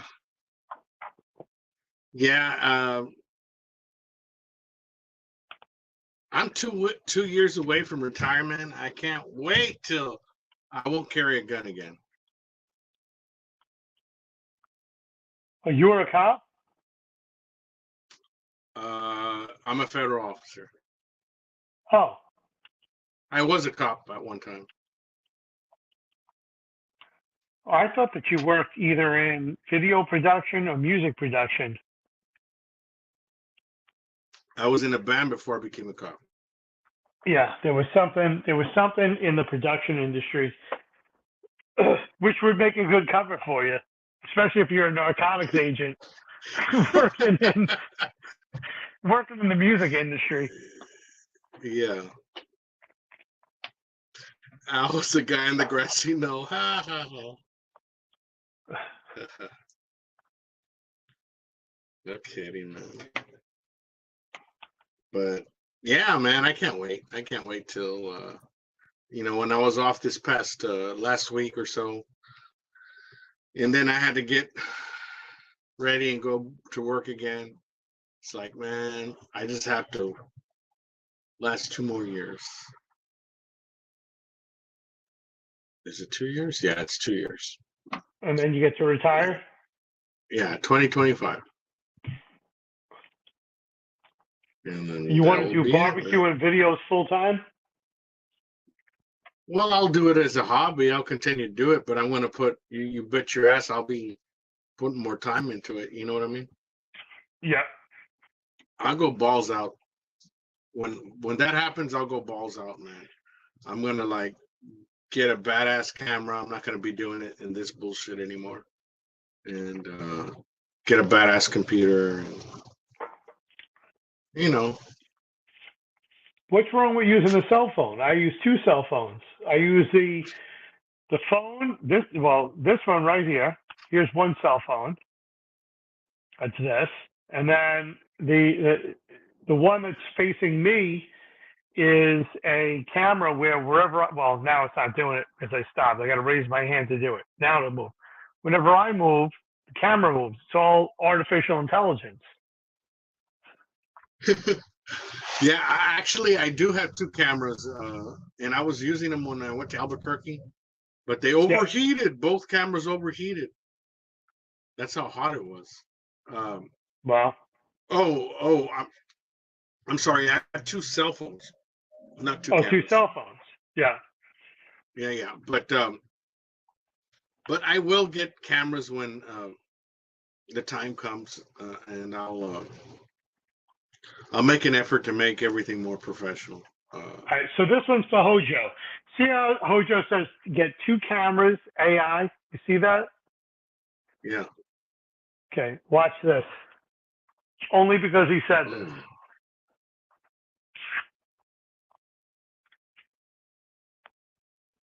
Oh wow. Let's see if it'll do it. Let's see. Let's see. Let's see if it'll follow me. Should follow me, but I'm not sure if it will. Nope, that one's not following me anymore. Decided to focus on something else.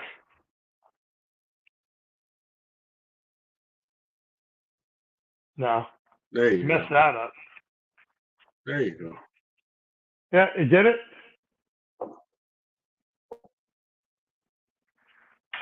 No. Oh, uh-oh. Uh-oh. Uh-oh is right. No, I don't know what I just did. I messed that one up. Well, one camera's looking at me, the other camera doesn't know what to do. Yeah. So no matter where There I you go, no matter where I go, one camera will follow me, and the other camera is also on AI. It's on a gimbal. Mhm. Yeah, so they're both have artificial intelligence to follow where I go. What the camera that captures all of this, not me, Right. captures everything else, is on an AI gimbal. The one that's facing me right now is an AI camera. Oh, That way it looks like I have two videographers. nice. Yeah. Nice. Yeah, I figured out how to cheat the system. Good deal, man. Good deal.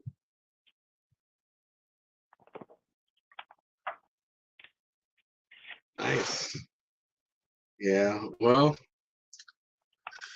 that's cool, man. You know, I gotta look into that. I do have a gimbal, but it's the kind that you just hold. Um, and it's only like a 2-axis, not a 3-axis or 4-axis or whatever they come in. But as the times change, I tend to update all of the all the technology as I can. That part I invest in. I love toys. My son right now, he's 7 years old. He's looking for his own iPhone. So when one of the iPhones here that I have, or one of the Android phones, get to be a little bit too old, then it'll get passed down to him. Nice. Nice. Nice. Yeah, nice. Well, that's awesome, dude. You know, my Canon R50 works great. Nice.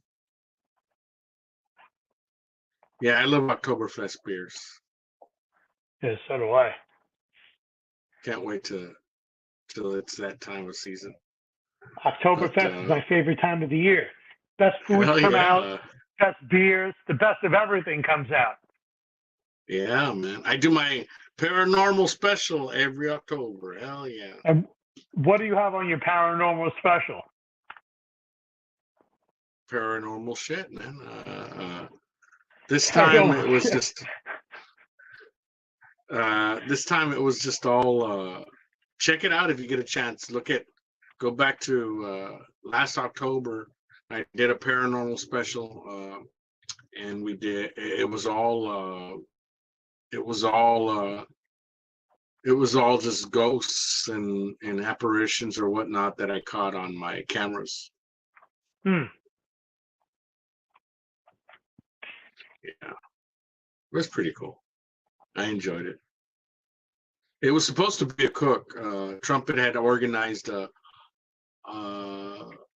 Boo Boo Q, like Boo Boo Q, and I had shot a cook in between the paranormal special, but I think it was too like the whole paranormal special was shot in the dark, and then to put a daytime shot of me doing the cook kind of clashed too much, so I just totally threw away all the cooking footage and just stayed with the paranormal special.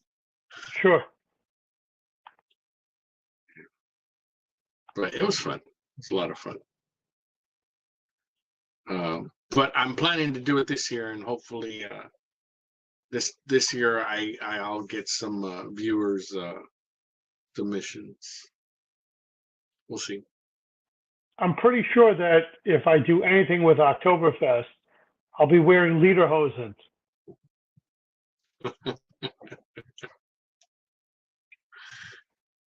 Yeah, It's coming. man.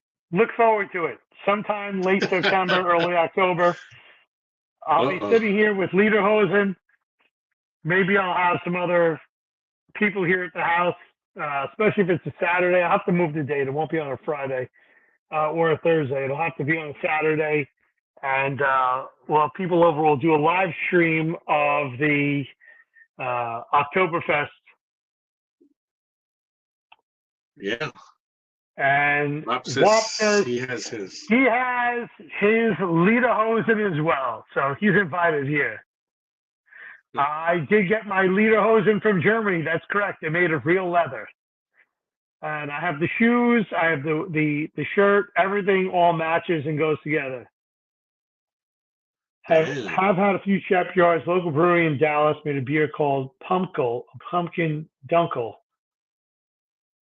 I would love a pumpkin. I would love a dark beer that's pumpkin. That is correct. I love my pumpkin beers. I love my dark beers. God, Nice. These are all my favorite. Right now, the next beer I just pulled up happens to be a Hofbrau.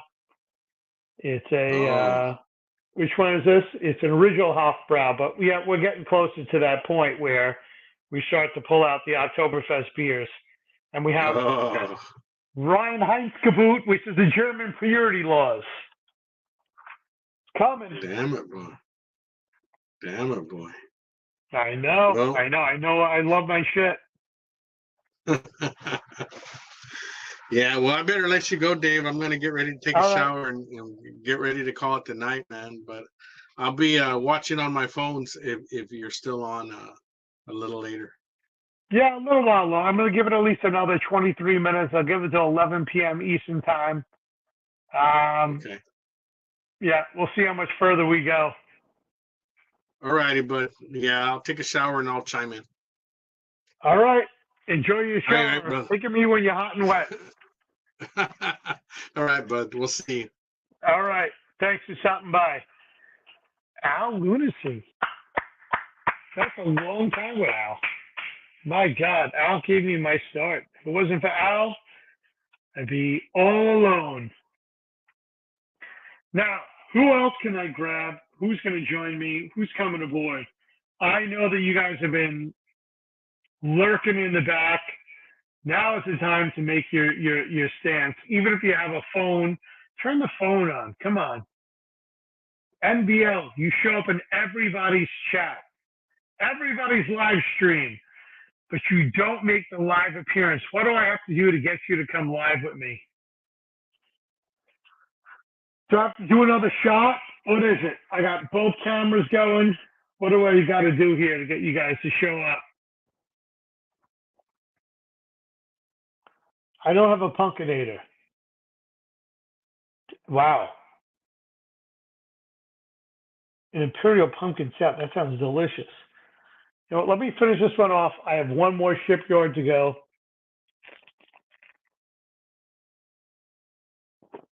I've been waiting to drink that shipyard. I got a face for radio. Well, that's most of us. Don't think that this face was at what this is a face for radio. I just don't have the voice for radio. I have the face. I'm missing the rest. I'm down 88 pounds, so I understand what it's like to be, different. I wish I had, well, you know what? I probably do have a photo of Big Fat Dave. Sure I do. Oh, here we go. Here's Big Fat Dave. Look at that. Look at that body. That's a sexy body. Look at that. This is before ever having kids. Look at those man tits. My God. Somebody else was filming me with my man tits. All right, that's all you get. Nothing more. I had a body and face for radio.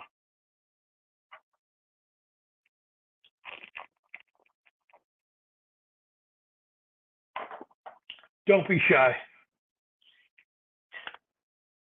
Yeah, you can laugh out loud. I used to let people laugh at me all the time.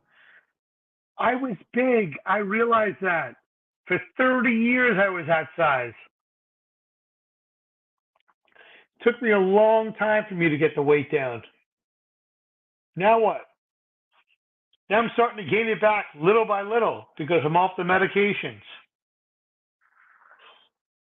I wish I could say, like, reaching out to a sponsor, meat.com, but there is no sponsor. It's just me.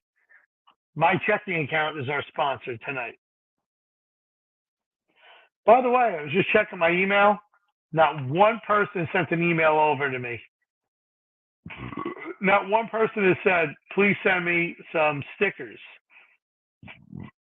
Nothing. God, even when I give something away for free, nobody wants it. That tells me that nobody's really interested in me. I'm so lonely. So lonely. Yes, that was awesome that I was able to lose the weight. However, I did it all with the drugs. Oh, you did send over an email? Oh my God, where is it? What did I miss? Where'd it go to? To the junk mail? Nope, it's not there yet.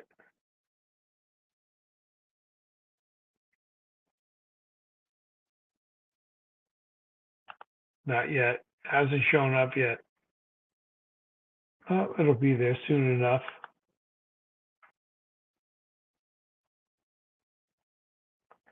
Oh well. Right now it's telling me that people from the Cash App are trying to get a hold of me.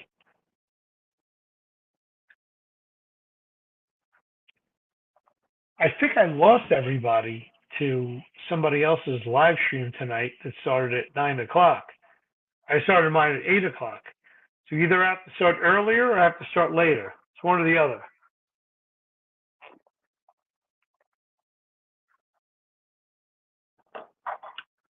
I can't believe it.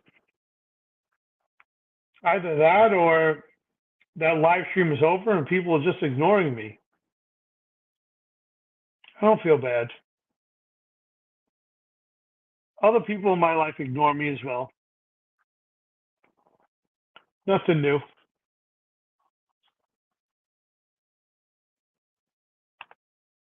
Let's see this one. The real meat stick at Gmail. That is correct. Niners is still here. Who else was on tonight? I'm going to tell you right now. I'm about to go over to it. I'm going to hit the YouTube subscriptions live. Nope, those people are not there. They left. Oh, there was somebody else. It was a couple, from my understand, that was also having a live stream. But they're not doing it anymore.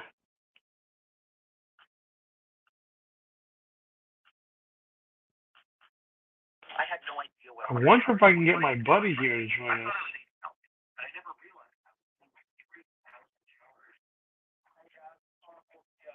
Nope. He's just jogging through the woods, my buddy.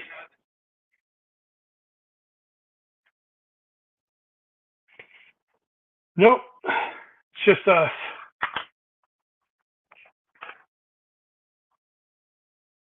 He is having a coin auction. I'm sure he is.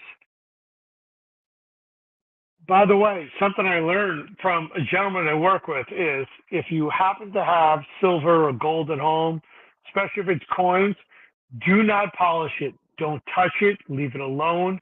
Don't worry about it. What he mentioned is if you're into coin collecting and you start cleaning them every Sunday, that's your routine. Whatever your day of the week is, you start cleaning them. You end up taking all that dust, the gold dust, silver dust, the platinum dust. You take it off and you lose the weight. Therefore, if you're losing the weight of the coin, you're losing value. So his thing is, don't touch it. If it's already in a plastic sheath, leave it in there, leave it in your safe. Don't touch it at all. Just leave it there. Walk away from it. You're losing money every time you decide to clean your coins.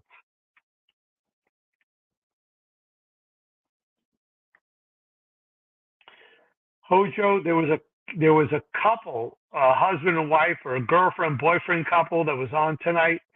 They're on, from what I understand, every Thursday night at 9 p.m. Eastern Standard, 8 p.m. Central, 7 p.m. on the Pacific Coast. And they, for whatever reason, have a better draw. So these people end up drawing the people away from me. Well, at least from the barbecue community. But, I'm not insulted. It is what it is. I had my channel before they had their channel, at least on the lives. And I'm more fun to talk to. I'm much more animated, and we get to have better discussions. So, fuck them. Who cares? It's the way it goes.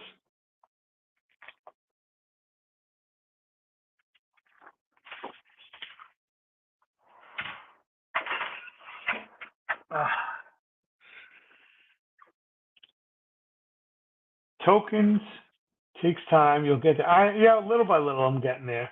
It does take time. So what is it? Is it tequila time or is it beer time? What are we doing? Are we drinking beer or are we drinking tequila? I'm glad you asked. What sausages do I have on for this fall? Well, it looks like I'm pulling out the box again. And we're starting with we have the wiener sausages that we're starting for the fall. We'll go through all the boxes. Oh, Joe, you came in and you missed all the excitement. Here we go.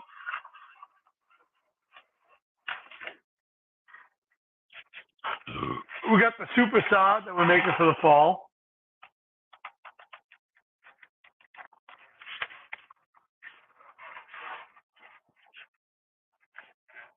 Ring bologna that we're making for the fall.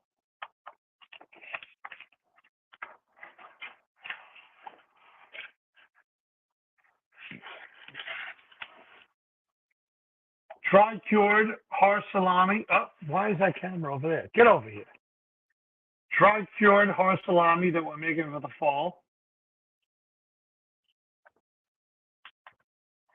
Yes, I have the Bull flour. Yes, I ordered it. It's the Bull brand flour is on back order. God, I knew this was going to come up. I ended up ordering, let me see, 6 pounds, which is good for 200 pounds of sausage. So I got 6 pounds of flour because I couldn't get a 10-pound bag. No one would sell it to me. So yeah, I got 6 pounds of it coming in. That is a shitload of seasoning. That one I don't care about. Let me see what else we got here. I got another salami sausage coming in. We're making.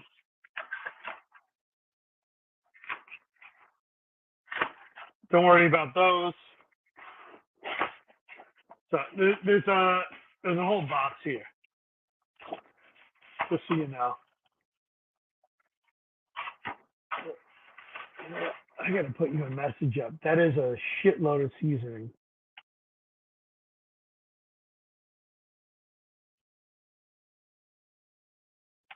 But what did you get? I didn't get a shit ton. Not me. No, I bought all this. Nobody shipped any of this to me. This I had ready to go. Oh, no. This has been sitting here ready to go. I've been waiting for the opportunity. No, we're making, so for the wiener sausage, for all that, we're going to do all beef sausage, all beef hot dogs. And then the other stuff will be either pork or pork and beef. Let me see what we got here. Now I know why you need a commercial pellet grill. Need to, that much space it cold. Yeah, you better believe it. I can't do 50 pounds. I got to do 150 pounds. I got to do 3 times the amount. I need a commercial sized grill. 150 pounds goes really quick. The moment you make it, everybody comes out and they want it. So I have to have it ready to go. That's the problem. If I pre-sell 150 pounds, that I need another 150 pounds for the stragglers to come through when they find out you have it. So I'm definitely doing ring bologna. I'm definitely doing kielbasa. I'm definitely doing hot dogs. I'm definitely doing, how about all the bratwurst as we get close to Oktoberfest? So that's a ton of pork I got to go through, either natural casing or the synthetic casing. Yeah, it's coming up. Everybody wants this stuff. And I got a whole bunch of other stuff that you can't see because I'm not putting the camera over there. You know what? I'll put the camera over there. Take a look. There it is. Let's see. You see it? No, you can't see it. Good. Shit's in the way. You can't see it. Good. Great. Perfect. You can't see it? Well, that's great. I'm not going to show it to you. But there's boxes of other shit that's over there.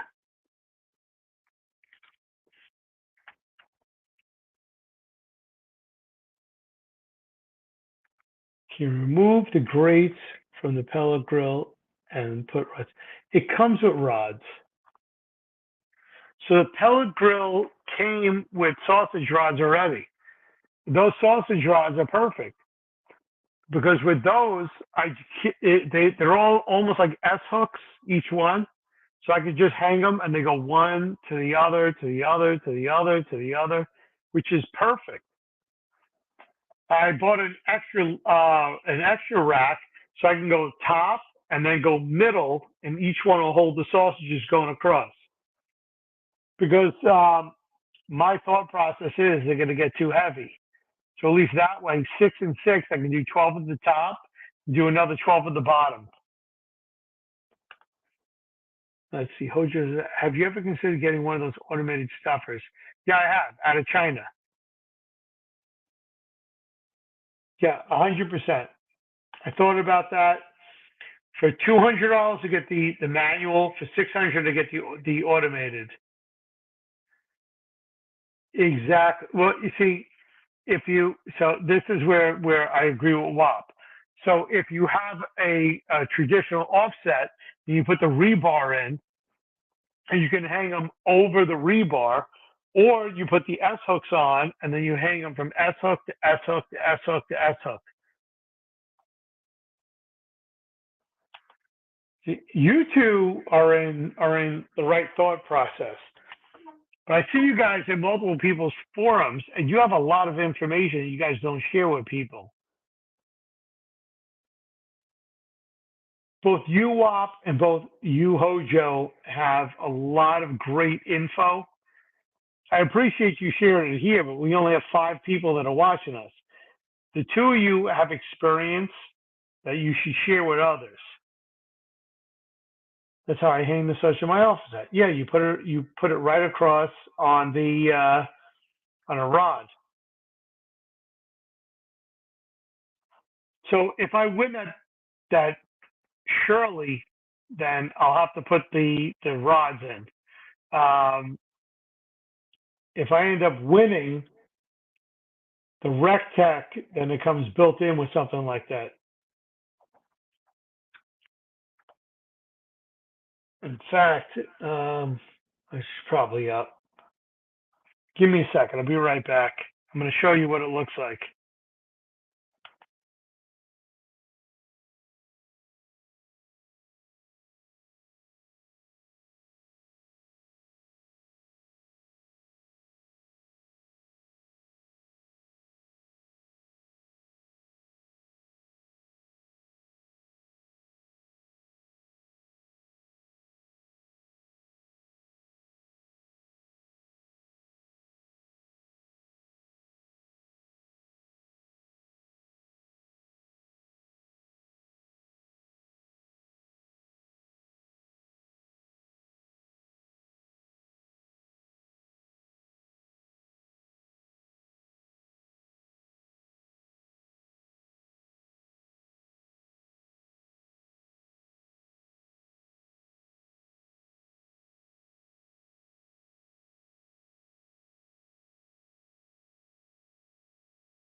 All right, I'm back. So I went upstairs and I grabbed one of the extra racks that came in. I don't know why that camera keeps doing that shit.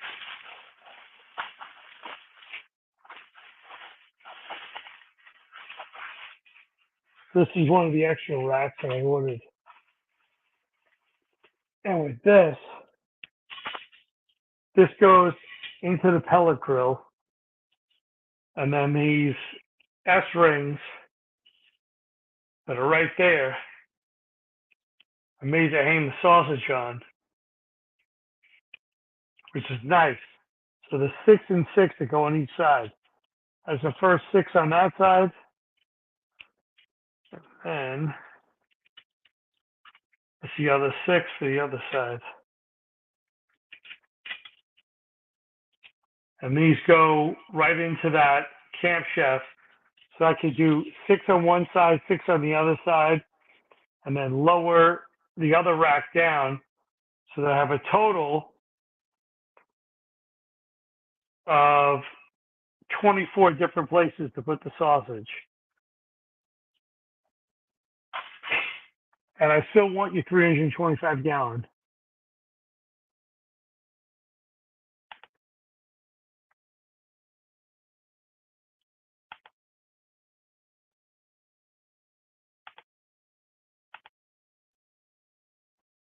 All right, time to take a piss again. Piss time!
I'm back. See what we got here.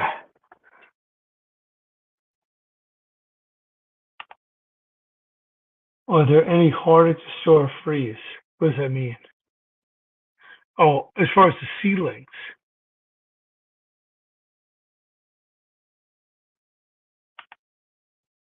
It's just like, just the way they look. Reminds me of those. Get down a lock card. What is a seedling? You're not talking about the ones that are U-shaped, are you? Like to kill bosses? Now you got me curious to know what you're talking about.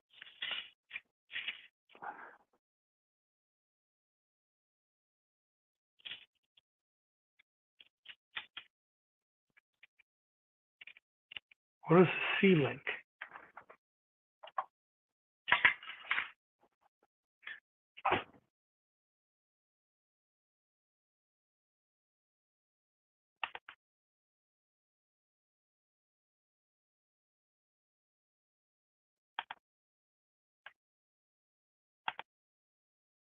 Oh, the U-shapes with the two ends together. Yeah.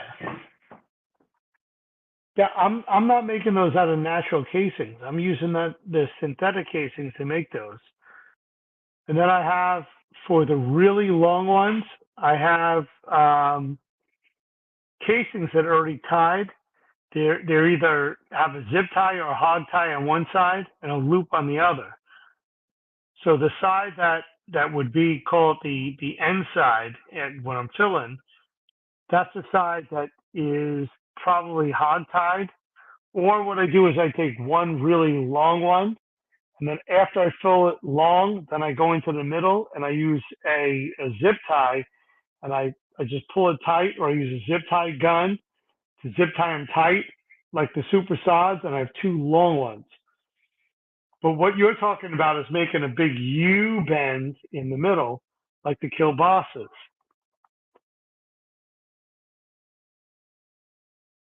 Right, exactly like this from Kreuz's Market.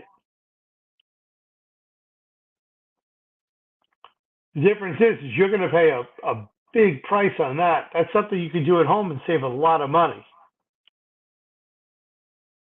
All these guys down there, they charge a fortune. I'm just going to guess, and I'm going to say it's $14 a pound. I haven't even looked at the site. I'm going to guess it's $14 a pound plus shipping. For pork, that costs $1.49 a pound.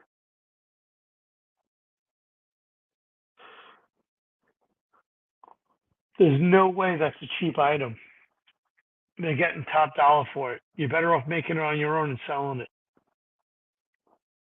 Or just make it on your own.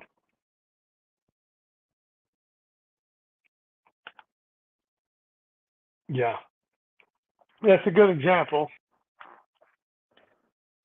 Yeah, that's the traditional Texas sausage. But up here in the Northeast, everybody wants kielbasa, or they want some other type of Eastern European sausage.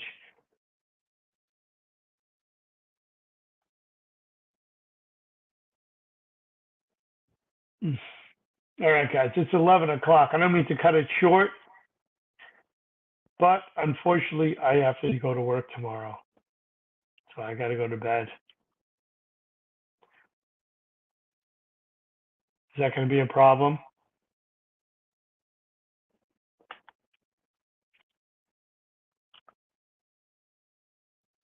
Yeah, very expensive to order. God, you're sucking me in. Very expensive to order and ship. Yeah. No, they can't ship fresh sausages. But fresh sausages they're always going to taste better when you make them on your own. Unless you're in an area that every day, that's their whole business. That's all they do is make fresh sausage. The whole reason why I started what I did is up here, all they have is premio. And premio is not fresh sausage. It can sit for 60 days in a refrigerated cabinet. Fresh sausage was made today and sold today. I appreciate you guys coming online and spending some time with me. Yeah, homemade is always the way to go. All these toys that I have, this is for me to make sausage so that on a Saturday, I can make what I want and then go to somebody's house and it's ready to go. I mean, even if I made it the latest on Thursday, rather the earliest, I grind on Thursday. Friday, I end up taking my mix. I put it through my sausage stuffer. It's ready to go. And then Saturday, bring it to somebody's house. It's still fresh sausage. The issue with most of the product you get is not fresh. Just because it's raw doesn't make it fresh. Yeah, I agree. I'm with NBL. On this one, I got to go to bed. Someday I would jump on. So I would hope that you would. I want to see all your toys. But yeah, it's 11:04. I got to go to bed. I mean, I get sucked into these things. But yeah, I got to go to bed because I got to be up in the morning at no later than 6. So it means I'm up at 5:30 in the morning, ready to rock. Appreciate it, guys. Let's do this again. I'll see you guys next week on Thursday, live on my channel. I'm sure I'll see you on somebody else's channel. But I appreciate it. Thank you so much. And I'll see you guys next week on my channel. Have a good night. In 3, 2, 1. Have a good one, guys. Bye.